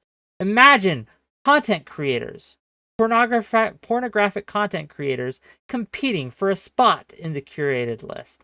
What would that look like? It cannot be allowed. This is just, it's not panic. It's not okay.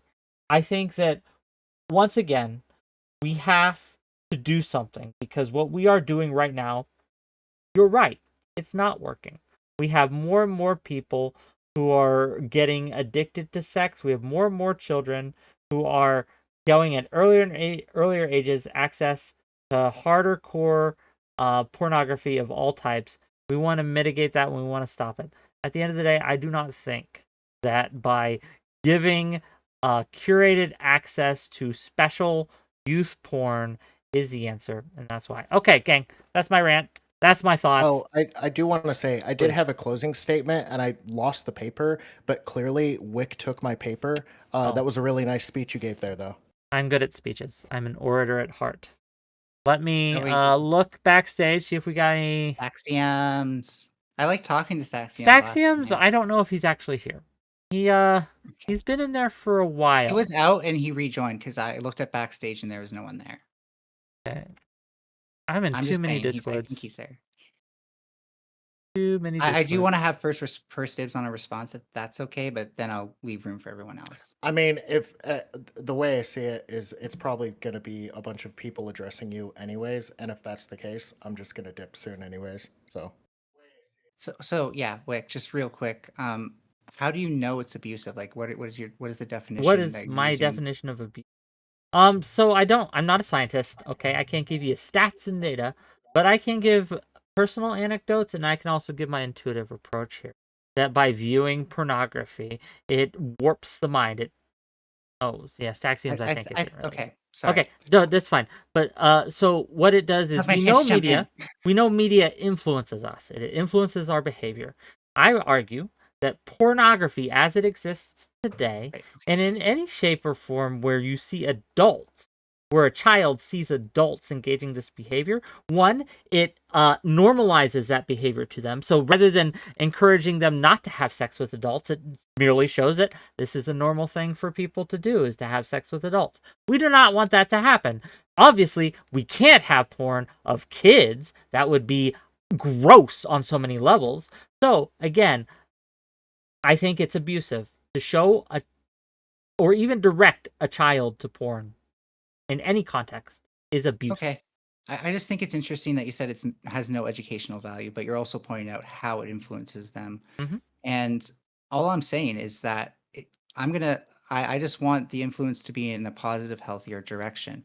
Also, in terms of it not being a panic, you should really look into moral panics around sex ed in the past. Your rhetoric reflects the rhetoric of past conservatoids, just one for one. The problem there is that I hate when people do this when they kind of correspond a situation and based off a precedent from the past, whether good or bad, they associate it to that every single time. When I'm not everything just doing that, to be it clear. sounds like it, and when everything Well, I when it finished comes with down it. to it, a lot of things have context, and a lot of things are much more nuanced than that. So it's definitely more appropriate to stick to things as they are. Now, I'll give you credit because when I first heard this on the timeline, I was like, "What the hell am I listening to?" But I'm glad you didn't include the fact that we're gonna have the porn be used with kids. So I appreciate that. That's obviously a good point to bring up and a Oh, like good children involved in the porn? yeah, that's what I thought that you were trying to lead into, so I'm glad that wasn't the case. But overall, I agree with Wick. Like, Their film project is making their own. yeah, It's that would have been terrible. wild. But there are a lot of things that are influence, and just because something has influence doesn't necessarily mean that it can be educational. That I don't think you can really make that case. Um, Right. like So I can I quickly respond? Yep. Because you're 100% right. In the decontextualized form, it's not useful for that. And I probably should have said that to Wick too. In the contextualized form, where it's setting them up so they're less vulnerable to the negative effects of porn, I think it is educational. This narration though, like I'm imagining like a nature documentary, like behold, in the wild, 𝕵𝖎𝖎 has just dropped her purse.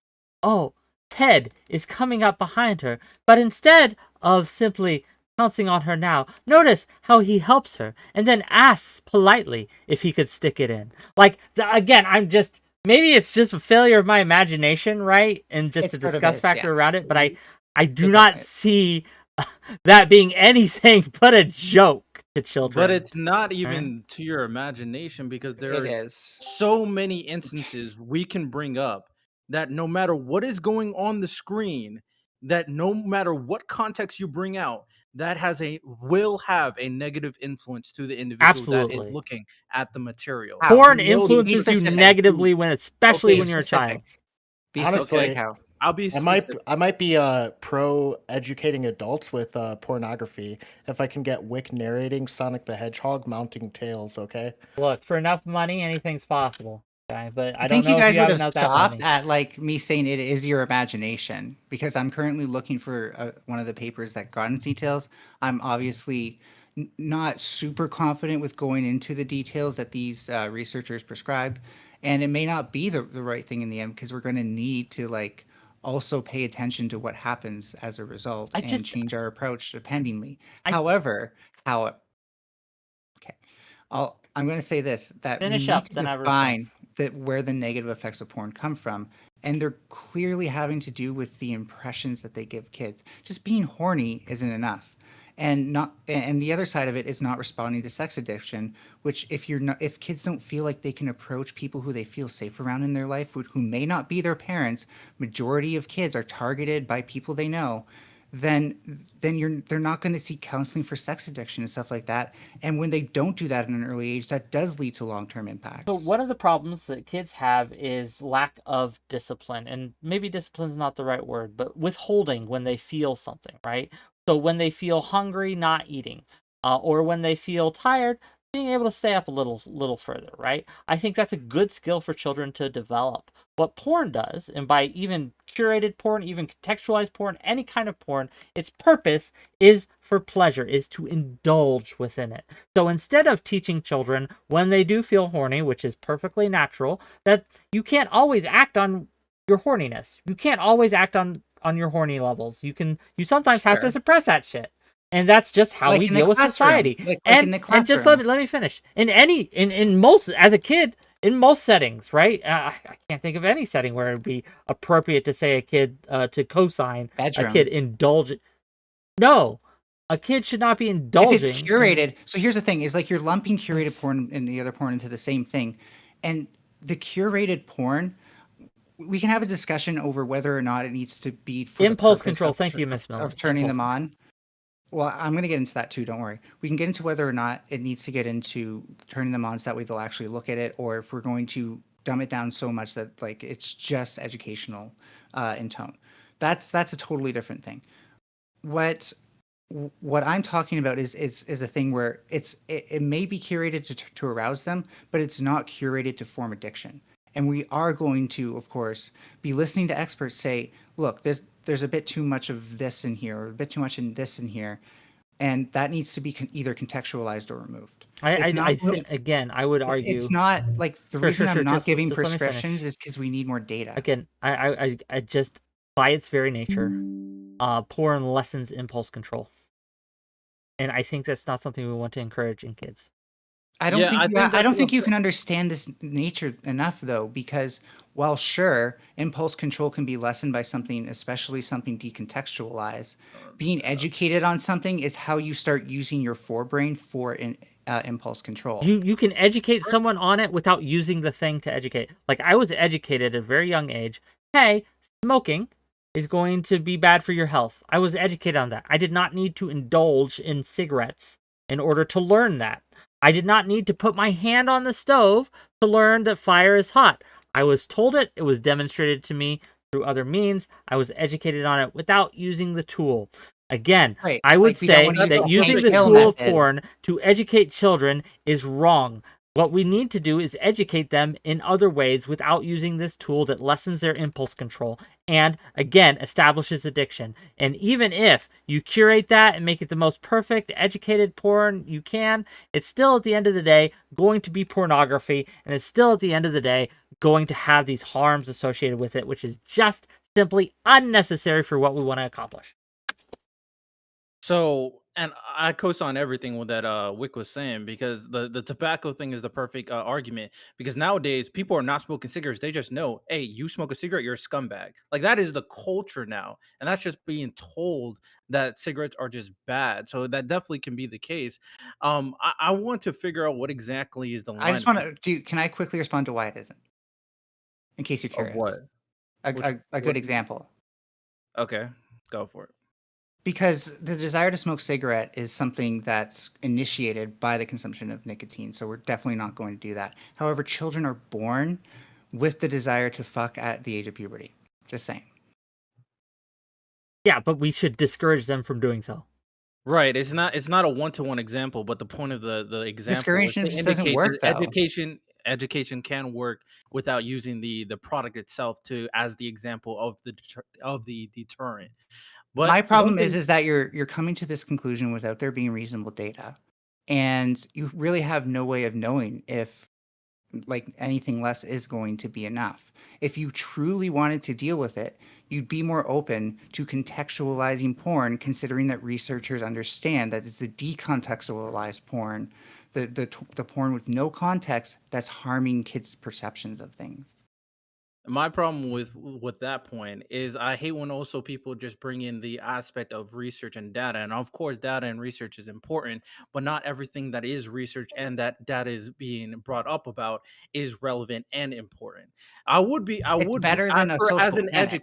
I disagree. Oh, contextually, it's a contextual situation. Sure. I would be interested, obviously, as a person who wants to know things and come up with solutions.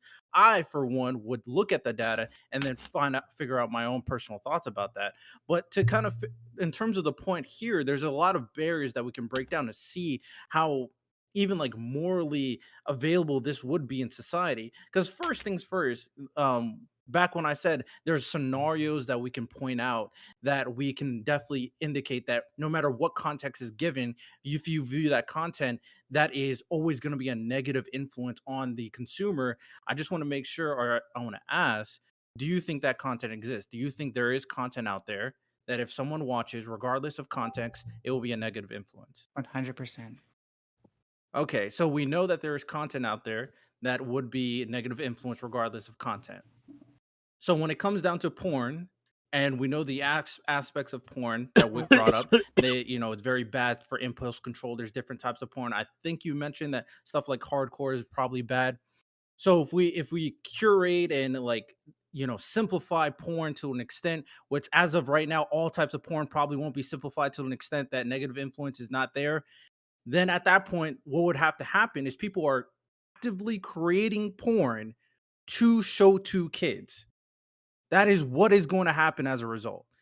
As of the entertainment business, as of right now, what they do also is not reflective on real sex scenarios. Well, it's Most not up adults to them know how that. the porn goes. Mind you, they're just the actors. It's going to be educators who write the actual material. Educators Right. and So experts on child I'm saying development that and stuff. as of current porn exists today, none of that is reflective of actual sex scenarios. That's Sure, I'm I gonna agree. I'm gonna keep it there. I'm gonna keep it there. I So agree. what would have to happen is new porn would have to be created specifically to show to kids. And that's what you would have to advocate for. And that's a problem. Yeah, I mean, Only if you're panicking about it. Ninetails, you were saying you were an advocate for porn literacy, yeah? Yes.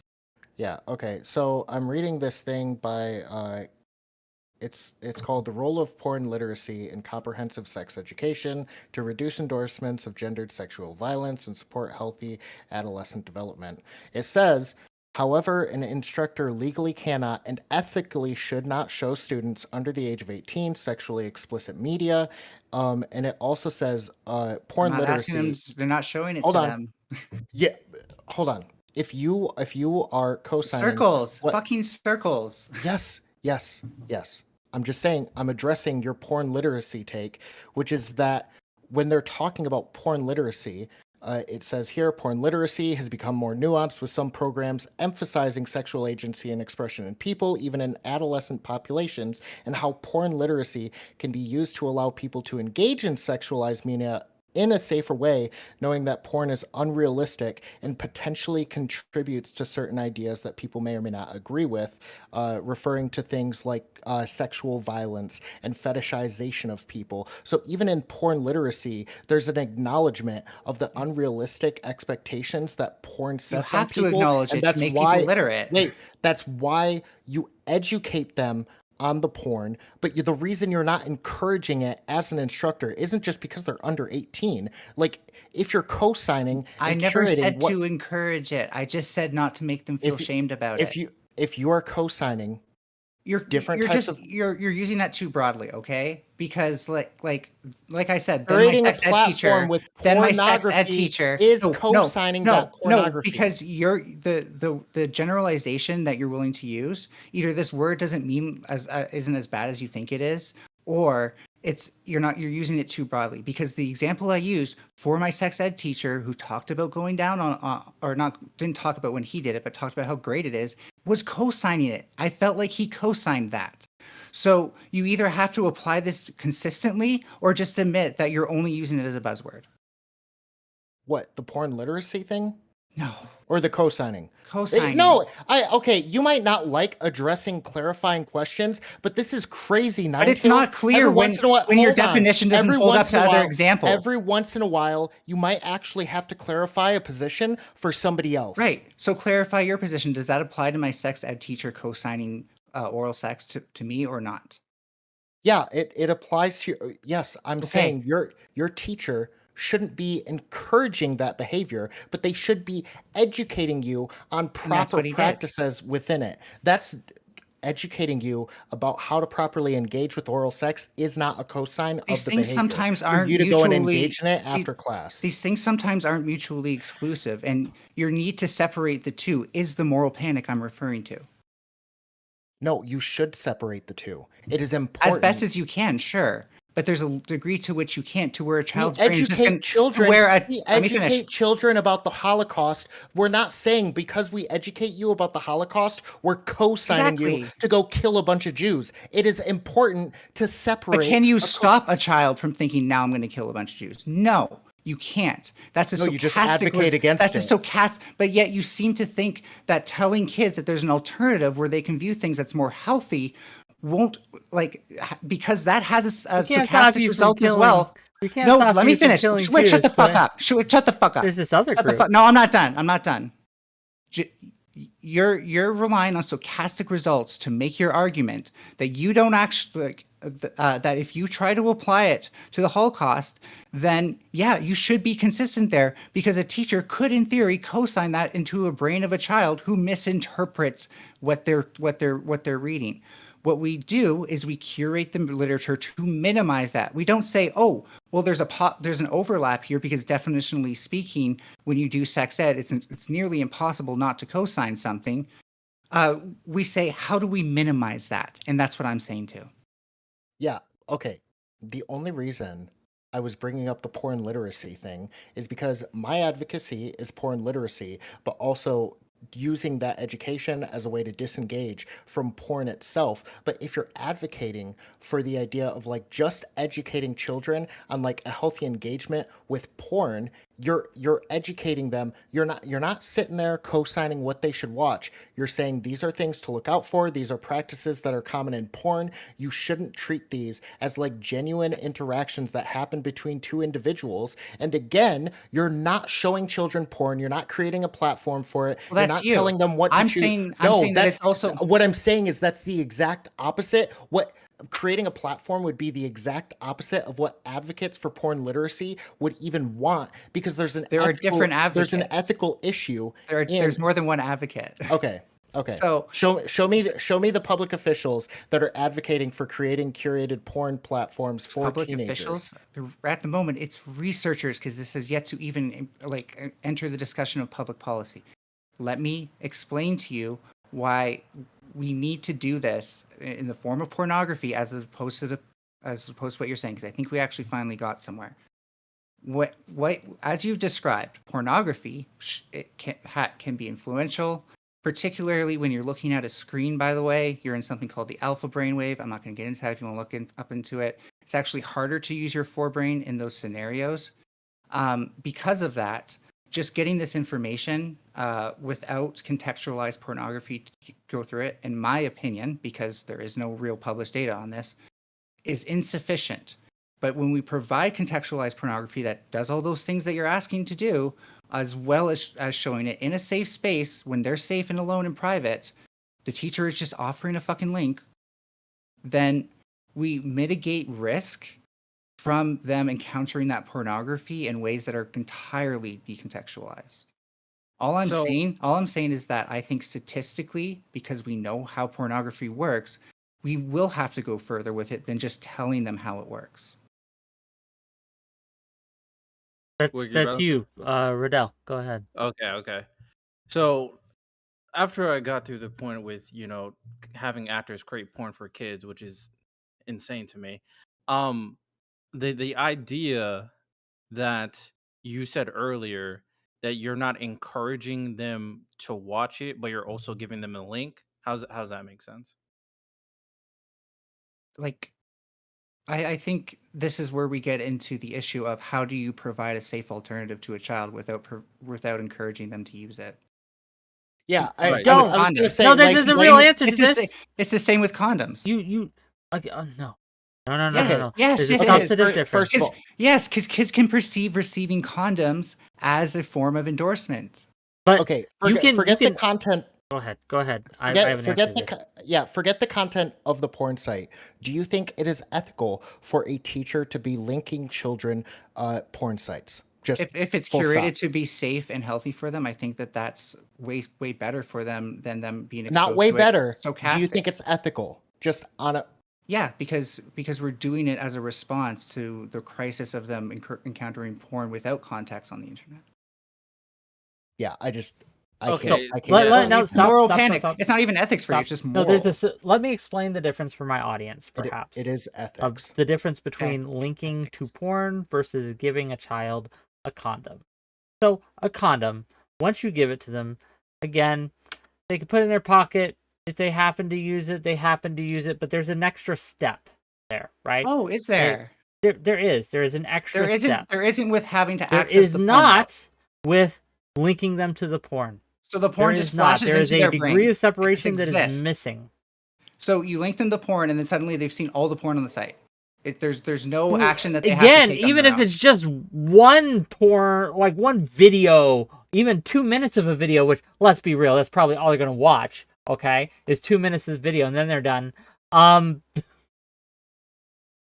That's a substantive difference between a condom, because, again, it's direct versus indirect. One is a form of protection. The condom protects them. The porn does not. The porn hurts them. No, we're literally describing how it's contextualizing to protect them. I'm But describing that. again, no, what you're doing Porn is you're offering it literacy. as a Porn lesser literacy. evil. You're offering it as a lesser evil. But we do not need to offer a lesser evil. We could just offer You don't them know no that. evil. You don't. Well, no, because we can't get rid of the issue. Trust me. We can mitigate it, but that won't mitigate it. Yeah, we should do that as well. Both of these together would No. really get rid of the problem. It wouldn't though. They work at cross Yes, it would. purposes by having this available where teachers, educators, and other health Like, I experts thought you were out in of favor school of free would speech. have this. I am with But then how are you limits. going to limit porn sites from making this accessible? Teachers kids, are not protected by to free kids, speech. kids. First of all. Okay, Yeah, they're okay, not stop. supposed to We see grow porn into on our the internet, rights. where you can type Children in a do site not name have the and same go see the rights porn. as adults. It's Children, No, I let's agree. just be clear. I agree. Children do but not have the kids same do rights as kids use adults. the internet? So Do kids when it use the comes to internet? free speech, children do not have the same free speech rights that an So adult don't let does. kids use the internet. Just don't let the kids ever use the internet. Honestly, they should be much more limited in the internet. Yes. Look, if we're talking about having an entirely new domain where like it's a VPN and only that's the only VPN kids can use and they don't have the risk of exposure, then I think just contextualizing it for them on like through text would be enough. However, as I've explained, they're probably going to access it for free through the internet anyways. Just having that alternative is literally better than nothing. It's not. Like the analogy would be Because you're afraid of because it. you know that kids are going to drink. You offer them less alcoholic beer, but that's still alcoholic. Okay, that's still bad. That's still not something we want them to be exposed to at a young age. Kids don't get intoxicated naturally, so this doesn't hold. This doesn't track. Okay, kids don't. Okay, being horny doesn't necessitate porn use. Actually, it sort of does, because oftentimes when kids feel horny and masturbate, they feel guilt afterwards. Don't bro me. Let me explain. Let me explain before you act all fucking confused, because this is why you're confused, because you don't know what you're talking about. Kids often feel ashamed, and those shames are often linked to not understanding their body, not understanding their sexuality, and stuff like that. They don't even have to look at porn. This is just a natural feeling after masturbation. So calm down, chill. So what we're doing is we're saying, hey, what kids tend to do is they tend to access porn as a way of finding answers, because generally speaking, they don't expect their educators to answer these questions for them. I can only speak for my own experience growing up, where we didn't have the internet in the same way we do today, but we still had the internet. Okay, but let me tell you, I wasn't looking at porn for answers. You really need things. By the I way, wasn't looking to. Let's find out and educate myself. Sick. You really need to remove context from things to even make any of your arguments work. 𝕍𝖎 actually paid me, so I gotta read his super chat. $5. Stream's done. No, it doesn't count. It absolutely does. Now. You guys can until I end my stream. You guys can keep giving me money all day long. $5. Would Ninetails be okay if a teacher provided a link to a highly curated conservative website teaching about her religion, history, and politics? No, because that's a form of indoctrination. We're not trying to indoctrinate kids. We're not indoctrinating kids to be comfortable with and use porn by linking them to websites. Unless you want to talk about like same thing with condoms. Unless you agree we're doing the same thing with condoms. You want to? Yes. It's so crazy to think that we do want to indoctrinate kids with this idea that they should condoms isn't media. No, stop. Sex. Condoms is not media. And to indoctrinate kids with the idea that they should be porn literate. Porn literate is not the same as exposing them to porn. Okay, and you want to talk about not reinforcing grooming behaviors. Nothing you say is ever rooted in risk management. Hold on, or harm reduction. Oh, I'm sorry. Hey, Daddy. Sorry, Mr. Milton. I've been sexually deprived, and I just need some videos to go watch. Look, this is your own brain speaking. Awesome this is a self-report. This is your lack of imagination, as WhickTV said. Yeah, this is some crazy stuff. Oh, just to be clear before you go, this is an open channel, so if anyone wants to back up Ninetails here, if anyone has problems with SICUnchained, I'm fine. I understand. I'm just offering. My heart rate's like 60 right now. Jump backstage. Go ahead, Riddell. Yeah, this is some crazy stuff.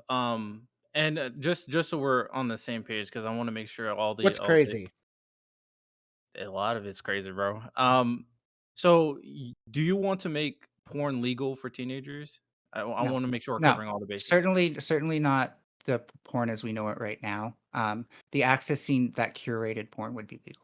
That's a long But, way to but say to be yes. fair, it's not illegal. It's illegal to knowingly distribute porn to teens. It's not illegal for teens to access porn. Wait, However, so if you want to get into legality and ethics, by the way, that same paper also points out how legality is an issue because when kids take in pictures of themselves for Instagram, which is an issue, and we should educate kids on the dangers of that, and not show them examples of that, then they can actually be arrested and charged for distributing child porn. Hopefully you agree Good. that we shouldn't be doing that to kids. What, arresting them Yeah. arresting them for distributing child porn? Yes, unfortunately, we have laws on the books. In order to enforce those laws, we do end up having to arrest people. Yes. You think a child is capable of understanding the implication of their actions and knows that they're distributing child porn and not just putting trying to be flirtatious. The reason you would punish them is because they're engaging in a behavior that they don't understand the implications. Incredibly of. excessive. That's not the right way to punish a child. Okay, 300 bits You from can't Feder spank Methodist them. to You're ask just you an ask authoritarian this. at the end of the day. Explain, this is to you. Explain how this proposition is not curated grooming.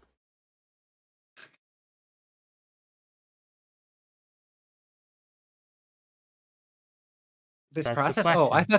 thought I thought they were going to provide an example. This grooming again. The process you were describing, I assume. Right? Grooming is an elongated process where you actually change the perceptions of the child, so that way they're more perceptible to taking on sex acts they wouldn't normally be comfortable with, and to invade their boundaries and predate on them, therefore take advantage.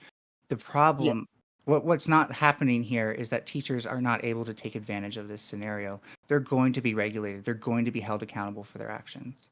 Yeah, I mean, you did just say that you don't want porn to be legal for children to view, but also you said as it is right now, which basically means yes, you want it to be legal for children to view porn, and you also want it to be legal. There's an obvious Yes, caveat that it has to be curated by professionals. Government So, approved. so the answer is porn, gang. yes. So No, it no, doesn't matter. The no. answer is yes. People who actually know what the fuck they're talking about, not you, people who are just going to panic and try to get rid of it. Raiders I'm cat not- for 10 I'm bars. telling you, I'm telling We you, also you have can someone have all the backstage. caveats you want, but your answer is yes. But even if it were no, if you would want porn to be illegal for children to watch, you're also saying at the same time that you think that you're okay with adults recommending to children porn. Okay, Raiders cat for really- $10. You're so I'm bad an at this. oil field and WhickTV is drilling me. Ooh, baby. Oilers in Yeah, chat, right. gang. Do we have any Oilers in chat? I want to get to $100 in super chats today, and I want to get to 20 gift subs today. Can we do that? We're 15 gift subs away, desperate. and we're $50. Well, $40 now away in super chats. Come on, oil me up, baby. Come on, let's So does that let's mean curate that- some super Does chats. that mean on and a subs. scale of Um, desperation, since we're 40 out of 100, that you're 6 out of 10 desperate? Wait, Wiggs. Go ahead. Yeah. Okay. So I thought about this topic, and I wrote a note down like on generally how we can like teach like kids in high school like the importance of sex education, not just porn, but also in educating them on this. This is what I wrote. I personally think that porn can be educational in the sense that you could explain it through showing the history of the porn industry and how young girls got exploited and manipulated into the industry. From the 1950s magazines to live posted videos online. Also showing the correlation of exploitation through like a media literacy class in high school. That's how I would engage this topic. Yeah, but the difference between the difference between media literacy though and like porn literacy is that when you're talking about media literacy, you're actually viewing those pieces in order to like inundate yourself with sort of like understanding what it means to like be exposed to certain types of subjects. First of all, there's the ethical reason with porn that you can't really expose children to porn that we have legally only available to adults. But then second of all, when we talk about porn literacy, even among experts, even though Ninetails wants to deny it, they're not trying to encourage kids to go seek out porn in the sense that like they're trying to expose the children to porn. They're trying to contextualize it in the way that she's How am I recommending, trying to but deny without that? the How am I trying to deny because that? you're extending the porn literacy not just to education but to exposure. $5. No, like you're just mad. You're real just quick, mad. $5 from I mean- Mantis, New Zealand dollars, so it's probably like 50 cents. I don't know. Here's some money. Do you think porn literacy is necessary? If yes, then how do you and SICK suggest it is achieved? If no, then damn, I feel sorry for Ninetails. Well, this is for both of I- us.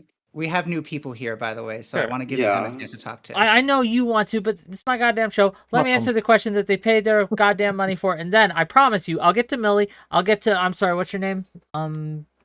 Sage. Sage. Sage. I'll get to you. I'll get to everyone. I promise. But let me answer this goddamn question. So, is porn literacy necessary? Not for kids. Okay, not for kids. What we should do is say, hey, there's stuff out there. You shouldn't be viewing it. If you do view it in things, like, then you need to go find your parents and kind of ask them about it and things like that. The teacher isn't the place to teach about pornography. I will it's say, not. if there's one thing I support in Ninetails' advocacy of like teenagers being able to watch porn is we're propping up an industry that objectifies and abuses women, which everybody here could cheer 100%. for, right? I mean, I agree. Matter of fact, we're creating I- more I- porn for that industry. That's No, I'm saying wait, it's not more agree, but, porn when it's an alternative and they can use it as a I healthier wonder if there alternative. would But be my any sin- bad okay, actors. but here's- Just real Who's quick, curating wait, this? this is my- Ninetails, who do you want to curate this? Who in their right mind is going to curate this kind of content? Mr. Girl volunteers. Well, we probably already have sex educators who want to deal with the issue. We probably already have experts in child development and adolescent sex addiction and stuff like that who want to make this issue better. And like I said, if it turns out the literature says we don't need them to show them porn, I'll settle for that. But until then, as I've described out, the medium itself is impressionable enough onto the youth that I think having a contextualized scenario where they get to view it first is the most likely to actually prevent them from not thinking critically when they actually see porn on the internet in the wild. So what are Okay, the how- problems? how- I'll wait, let I you wanna go look next, at Millie. this. I'll let you go next, Millie. I promise. Okay, I promise. Millie's And on the excuse docket the noise next. in the background, That's but fine. I just had to. I understand. Millie's on the docket for next, but so again, do we not think of some of the unintended consequences here? Like I imagine, right, that bad actors could use the data they gather from this curated site in order to better target minors with their porn, which will not be curated, which Bad will be actors offered in the as government? no bad actors outside of the government. Outside of the government, there are. Are you just I don't afraid know of- if you guys know what are this, you- but there are OnlyFans We're not models. gonna There are have pornographers right now in the industry who do target children for their Look, content. the people who Wait. are advocating for this probably want to distance themselves as far as possible from the argument that this is possible. So they're going to 100% be advocating that this data is secure. Like you can say that this is an issue, and yes, maybe we should be preemptive about addressing it, but you can also address it. So we don't have to get rid of the entire Well, thing. then how would And you another- ever, if the data is secret, how would it cannot be secret because you would need to show that the curated porn that you are offering to kids is having a positive effect. And the way you would do that is by using the data to show that it's having a positive effect. So you're So, talking about again- using statistics, not like actual login data or anything like that. Not just full-blown using user like, statistics. what do kids respond Just to analyze best? data. Analyze data. What do kids respond? This is marketing 101. How, like, We're not even giving them much variety. It's literally vanilla shit plus like things that represent other communities. It's not even going to be like it has to be like all these different things. You're Since all you chat's you asking- keep over and over Since again. chat's I feel asking, like- I feel like- No, wait, I'm wait, not wait, done. wait, I'm I not wanna get done. to this. I'm not done. You keep Okay, applying wait, you've been the way talking a lot. porn already works to this over and over again, but nothing about what I said should rely on how porn already works. okay, to answer Dr. Demand's question, which is asking me to further explain how the porn industry or bad actors within the porn industry purposely target minors.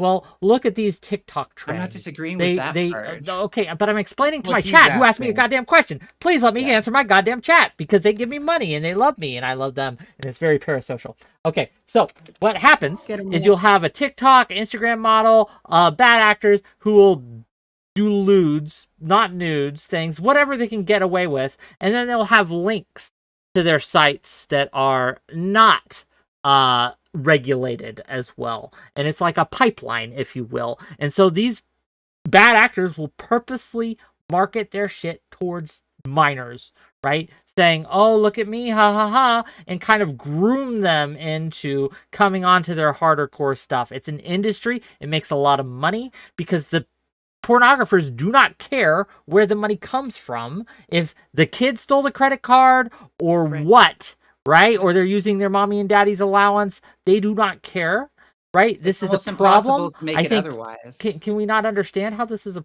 huge issue? No, I don't, no one's I- negating I- that. Look, No, I I'm can- responding. I can I'm the one agree. being straw personed here. I'm Oh responding. my I god. 100% okay, agree with can I- that can I- as an can I say issue. something? No, it's not your turn. I 100% You've been agree with that talking with about that. this whole panel, like, okay? Yeah, well, I'm being dogpiled, so just wait your turn. I'm not so- trying to dogpile you, okay? Then chill out. So I've said 100 times that we need to deal with what the porn industry does to target children. But you can't just stretch this to the government because the government is far more easy to regulate than the fucking internet. Sage, go ahead. Yeah, okay. Wick, what would you do to like regulate like these OnlyFans like sites and stuff like that, this porn industry? What So like we what need, policy first would of you all, implement? first steps, stronger age gates. A lot stronger age gates than we currently have. And this is not just OnlyFans, this is to Pornhub and other of these free sites. It's far, far too easy for children of any age to simply access this content, paid or free. And that needs to stop. Like, I'm not a tech guy. I don't know the tech solution, but it has to be better than it is now, because now is just not okay. Like, we have almost no age gating and we need something in place. And I'm okay, right? I'm okay with making it, as someone who is an adult, a little harder, a little more steps to access in order to protect children from accessing it. I would disagree with this take, by the way. I have a follow-up question after that one as Go well. And what I guess my follow-up question is what part do you think the parents fault is this in terms of, like, of their kids like watching porn and all this stuff? Like, what part do you think parents have I a think role in parents this? do have a very large role. The majority role in it, yes. Yeah, unfortunately, not all parents are good If they're parents. not monitoring their children on the internet, then and they're watching inappropriate things, that lands on the parents. Yeah. But I but definitely agree with we that. can't legislate for good parenting, right? We have to assume that there are going to be children who fall through the cracks or have bad parents or parents that just don't care. And so we have to provide these age gates, right? For everyone. We already do Yeah. legislate for it though by providing them sex education. Okay, that's cute. Anyways, Not necessarily the same. Okay, I look, do want to say, I have Millie, go ahead. I've been Millie, sitting go, on Millie. this question. Thank you. Okay. All right. So Ninetails. So we're all dogpiling you. I guess I'm gonna throw my bone in there too.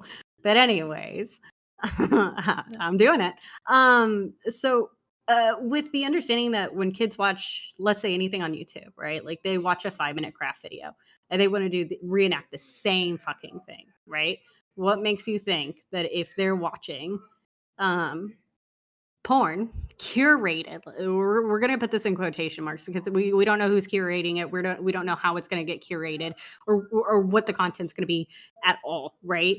So what makes you think that they wouldn't succumb to the influence of that, or potentially with their impulsivity and their lack of self-control they wouldn't get addicted to that at a young age? I would agree. We have to be vigilant of that. So just to be baseline clear about that, what I'm trying to respond to is them already doing that with decontextualized porn. And when you look at the research on decontextualized porn and how it affects youth, that's particularly more risky for them. Just like engaging with sex without sex education is more risky. So why can't you provide sex education without the porn? I have briefly gone into it. I can try to explain the alpha wavelength and why and how that will conflict with the critical thinking that you try to teach with porn literacy. But the more that we agree that porn is meant to arouse you, it's basically like maybe a promotional tool, or what's another word for it? Like Porn by No, definition promotional. is Let's a, go we promotional. Yeah, let's is promote to sex arouse to you. kids. Porn by Okay, definition, so- just real quick, so our Well- definitions are the same. Does anyone agree with this take that porn by definition is meant to arouse? No. And I'm just trying to go further. Yeah. It's kind of meant to hijack our dopamine system. I know that there's a better word for that, but that's not addictive, because then sex addiction is a different category, to be clear. But Wait, the more so it's the more not that, an that addiction? Is that what you're saying? no, not all porn usage is an addiction. No. Okay. Anyways, what I'm saying is, the more that we agree that it has the ability to impact the kids, the more we will need something substantial that kind of encompasses all like the aspects of their memory that they learn from, not just like literary learning, for example. So if we're responding to what they're going to see on a screen, I'm just saying it's plausible that we might need porn to go that far to actually make kids porn literate when they view porn in the wild. No, okay. I think you really have this misguided understanding of kids, right? I don't know how often you're interacting with children, but it doesn't seem to be very often from what I'm Do you hearing apply the from same you. thing to the researchers who wrote this? I'm not. I'm talking. I'm to just you. curious. No, I'm just curious. 'Cause I'm taking it from them. What research have you found? Let's Because not this also isn't let's something not that I'm. pretend that all researchers are created equal. No, I'm Obviously, not- all Sure, Wait, absolutely. you kind of I'm cut not her saying off. that either. based off the Regardless well, of the you fact, can't I'm not saying that finishing. either. Ninetails, you can shut up, right? Okay, I'm gonna speak, right? Okay. I like this woman on woman violence going on. Okay? Millie, go I'm ahead. A fan. Christ. See, this is what Ninetails does. Fucking interrupting so you lose your fucking point, right? Yeah, no. Could you? Okay. No, what? Can I pick? I'm Can I so pick up? flustered. Can Pick I- up, I yes, wanted to please, say pick something up. Okay. real Please, Yeah, for the I love just of God, because this one is just one of the like, things I didn't like.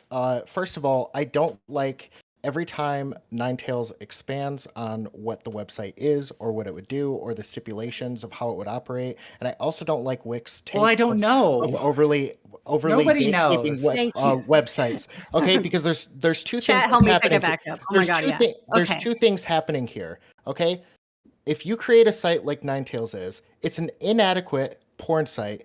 And so what it's going to do is it's going to be a gateway website for children to already go to the websites you're trying to keep them off of in the first place. I need him and then to second of backtrack all, this statement second as of all- soon as possible, second of because it's all- going to get quoted out of context. I did not make a site for kids to be able to look at porn. he directly made a site for kids to look at porn. I'm not talking about how to do it. I'm just saying these anyways, are hypotheticals that it could work. The second Well, thing you're I don't interrupting like the is idea. That's the point. I don't think there Okay, should be more age gating or like verification on websites or anything like that, because essentially what happens is if you start regulating in that way where websites are overly restrictive and they're hard to get access to, the only sites available to people are sites that operate outside of US law. It's actually a good thing that there is such a low barrier to access, except for places like OnlyFans, which require you to have a credit card, and stealing your parents' credit card is illegal. Like But can I don't we know not what to say. apply the argument? Can we not apply the argument? I finally have Stop. my point. Can I finish it now? Yes, you may, but then I want to address, Sure. and then Riddell needs to go. So Okay. The reason why I was stating I don't think you have a lot of interaction with kids is because if this is being shown to children, right? Most children, when they engage in anything educational in school, especially when it's something like a video, they're not going to be paying attention. But They they're don't already ever. seeing it in the There's- wild. They're already seen Okay, in the then- wild. then And we're not limit talking the about young access that they kids. have We're to- talking about 14 to 15-year-olds. Those are young kids.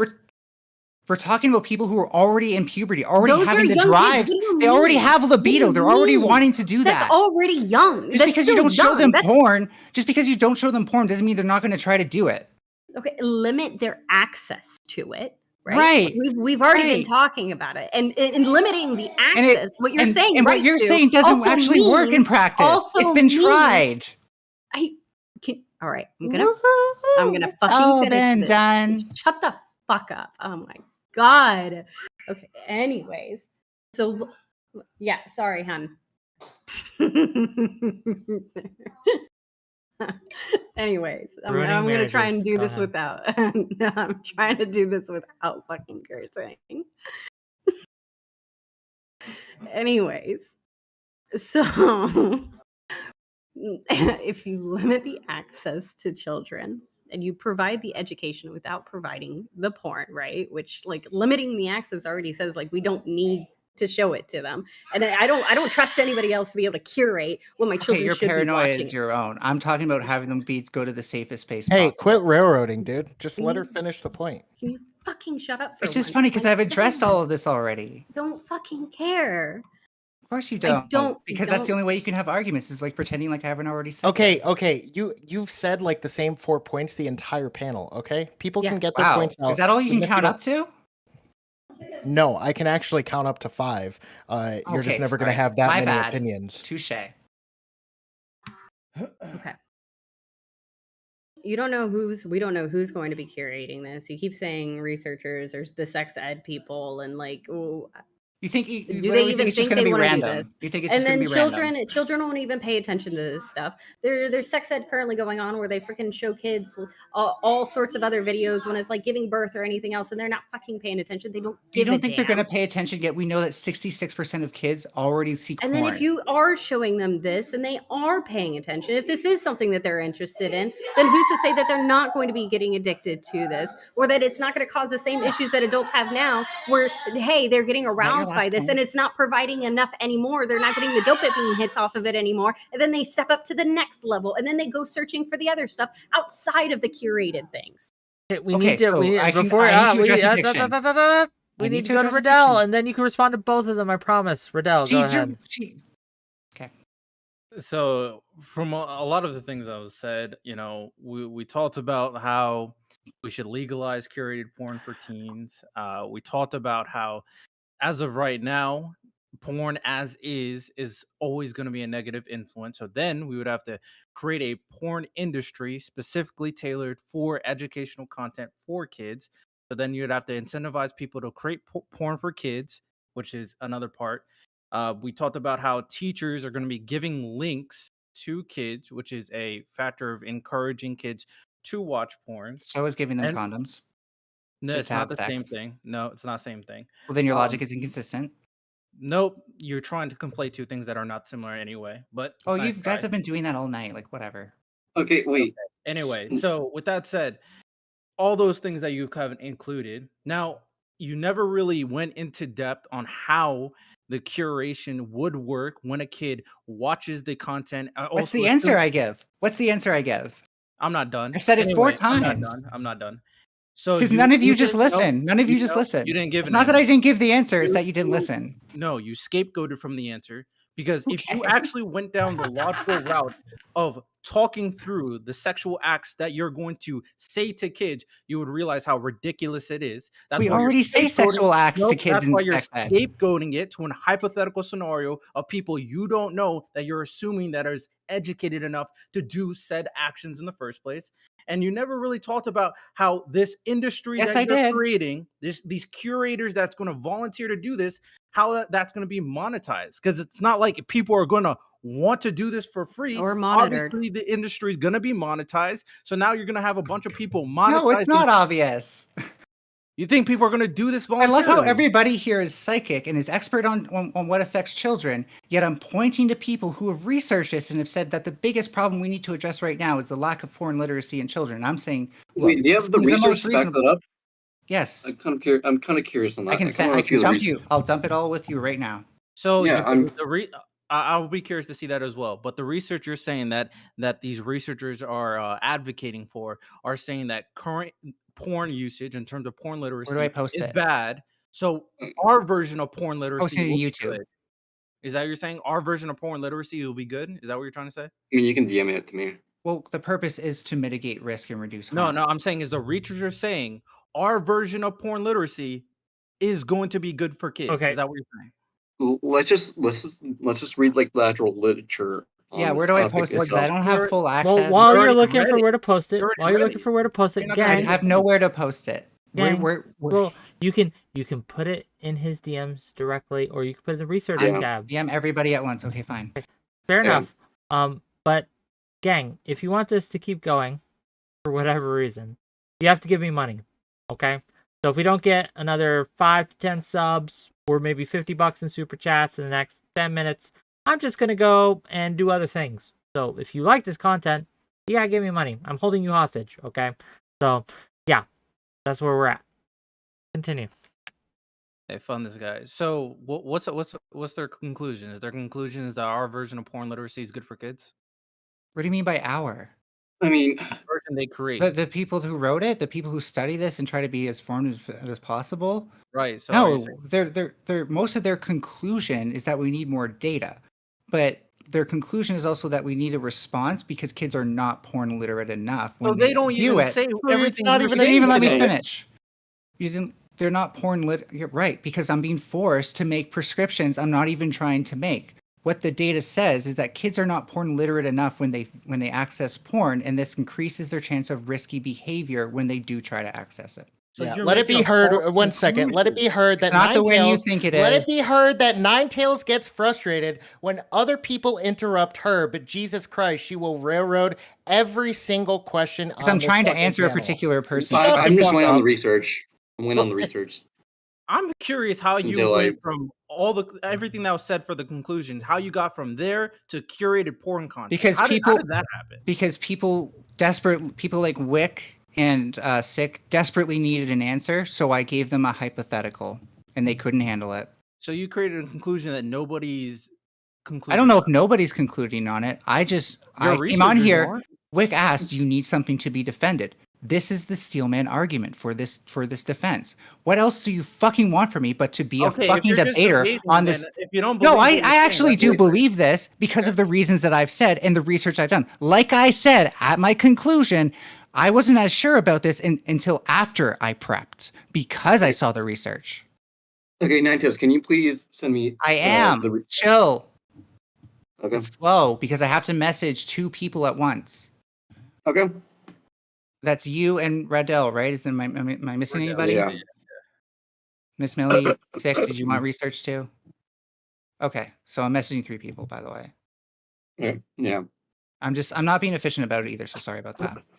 I think it's you totally would have fine. been better off in like proposing it because the research doesn't even conclude the remarks that you're saying, than trying to go down like a whole rabbit hole indicating that the research supports everything you're saying.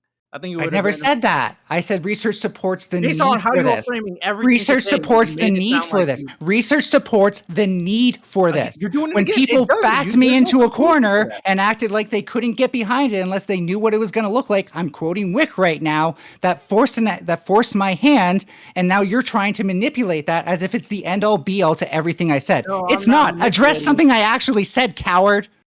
I'm not manipulating anything. Okay, Riddell, can we The at least whole let her basis of your like argument send the research is to us? research, and it doesn't even back up what you're saying. It backs up That doesn't plenty of make what I'm sense. saying. Here, You just tell hyper-focus you on what, a gang. particular point, and If you now need time- because you desperately need a win. If you need time to send Win. the research, I will give you that time by once again, right? Telling the Spend chat time. what we got coming up. So, tomorrow, gang. Okay, let me tell you about tomorrow's show. While they do that, tomorrow's show is going to be a banger because we're going to do an all-night stream. Because you know what tomorrow is? You know what's happening tomorrow? The RNC debates. Okay? We're going to have the Republican National Convention, the Republican candidates for president in 2024 are going to be going on the debate stage to pit their wits one against another. We're going to have DeSantis on there. We're going to have Vivek Ramaswamy, or however you say his last name. We're going to have a bunch of other people, Chris Christie, a bunch of people no one knows, etc. So what are we doing about that? Well, I've invited some people on to share in the experience with me, because from 7 to 9, we're going to have a debate panel like normal, okay? So we'll have a pre-game debate panel where we're talking to conservatives and leftists about what do we expect to happen? How does the sword of Damocles of Trump and his indictments, does that change the game at all? What do the conservatives want to see from the debate? What are they expecting? What do they need to see to shift their stances? We're going to ask the left, what are they worried about? Like, is there any possibility that one of the conservative candidates can possibly win them over? We're going to have them on to talk about that. And then we're going to be watching the debates on Kick, and only on Kick, sorry. The pre-game is going to be on all the stations, but the watch is only going to be on Kick because we don't want to get copyright strike.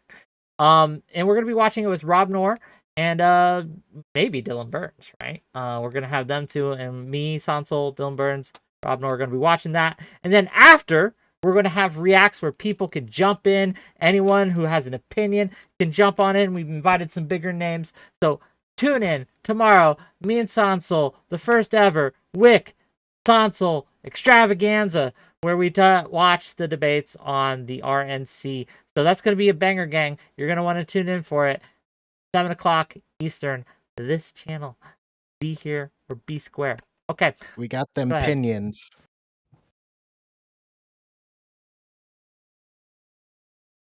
Are you still looking? Okay, Wick, why do you want... Okay, what...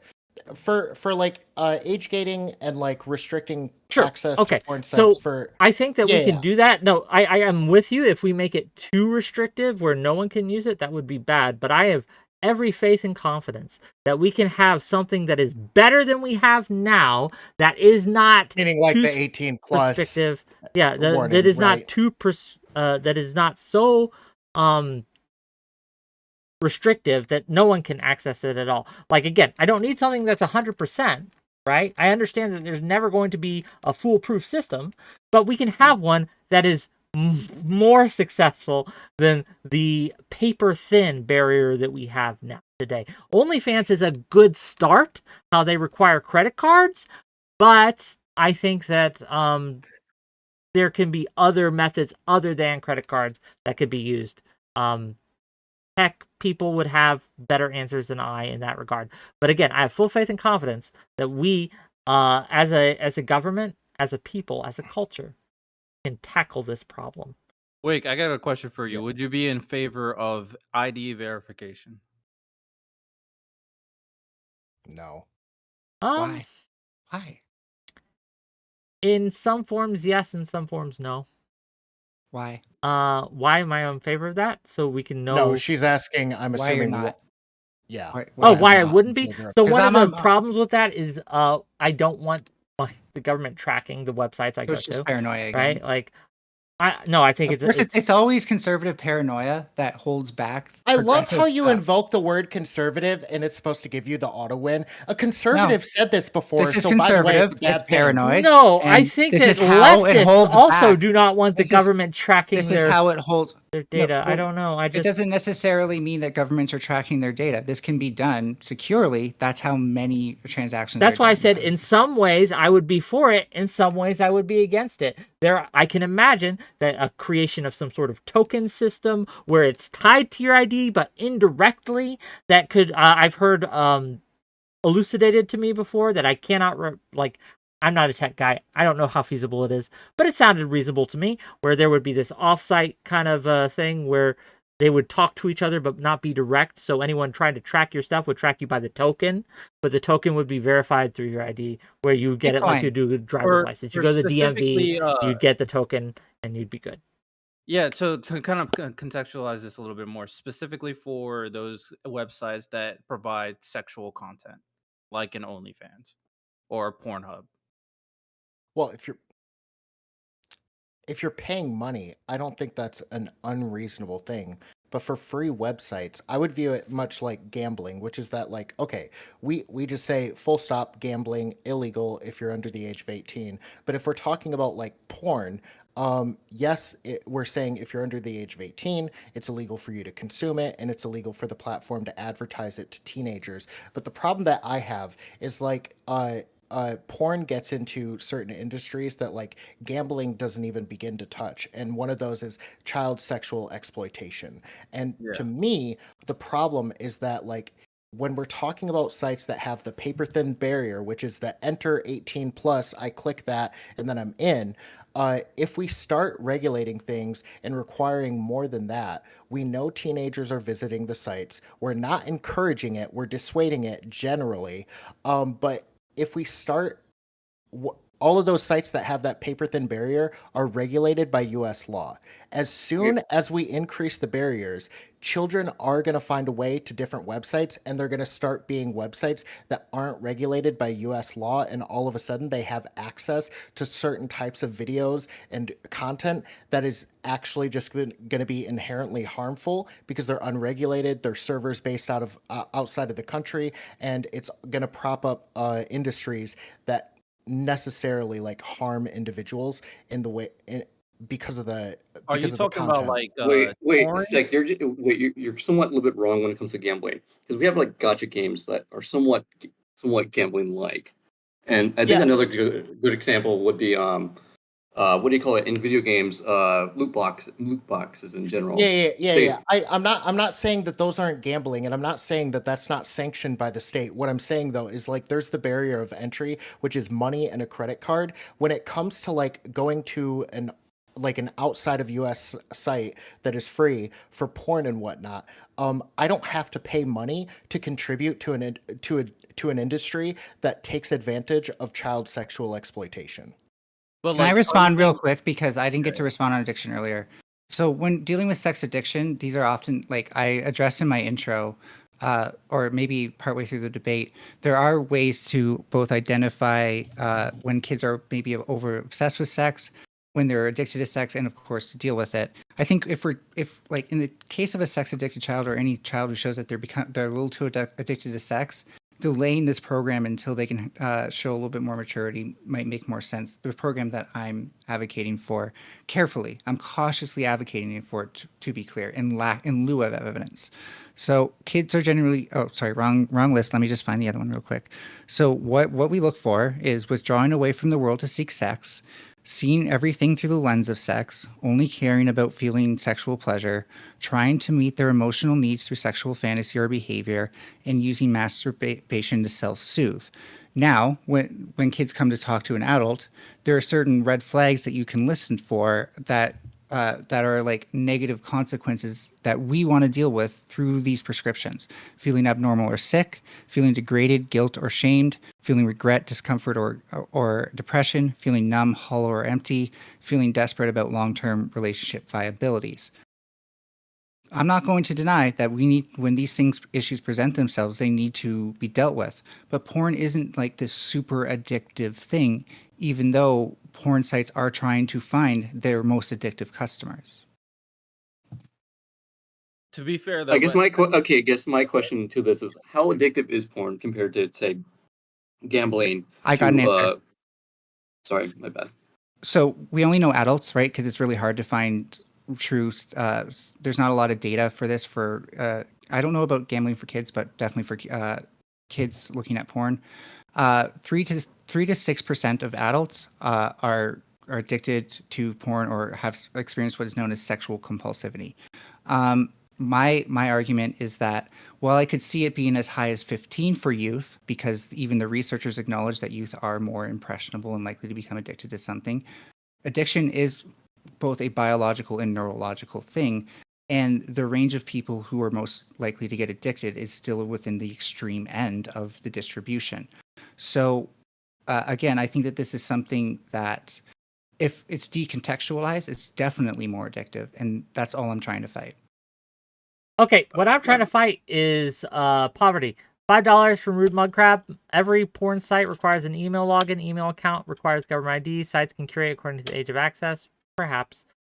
Gang, what we haven't gotten. When you were able to access them without even having to log in. What we haven't email gotten login. I don't know about that.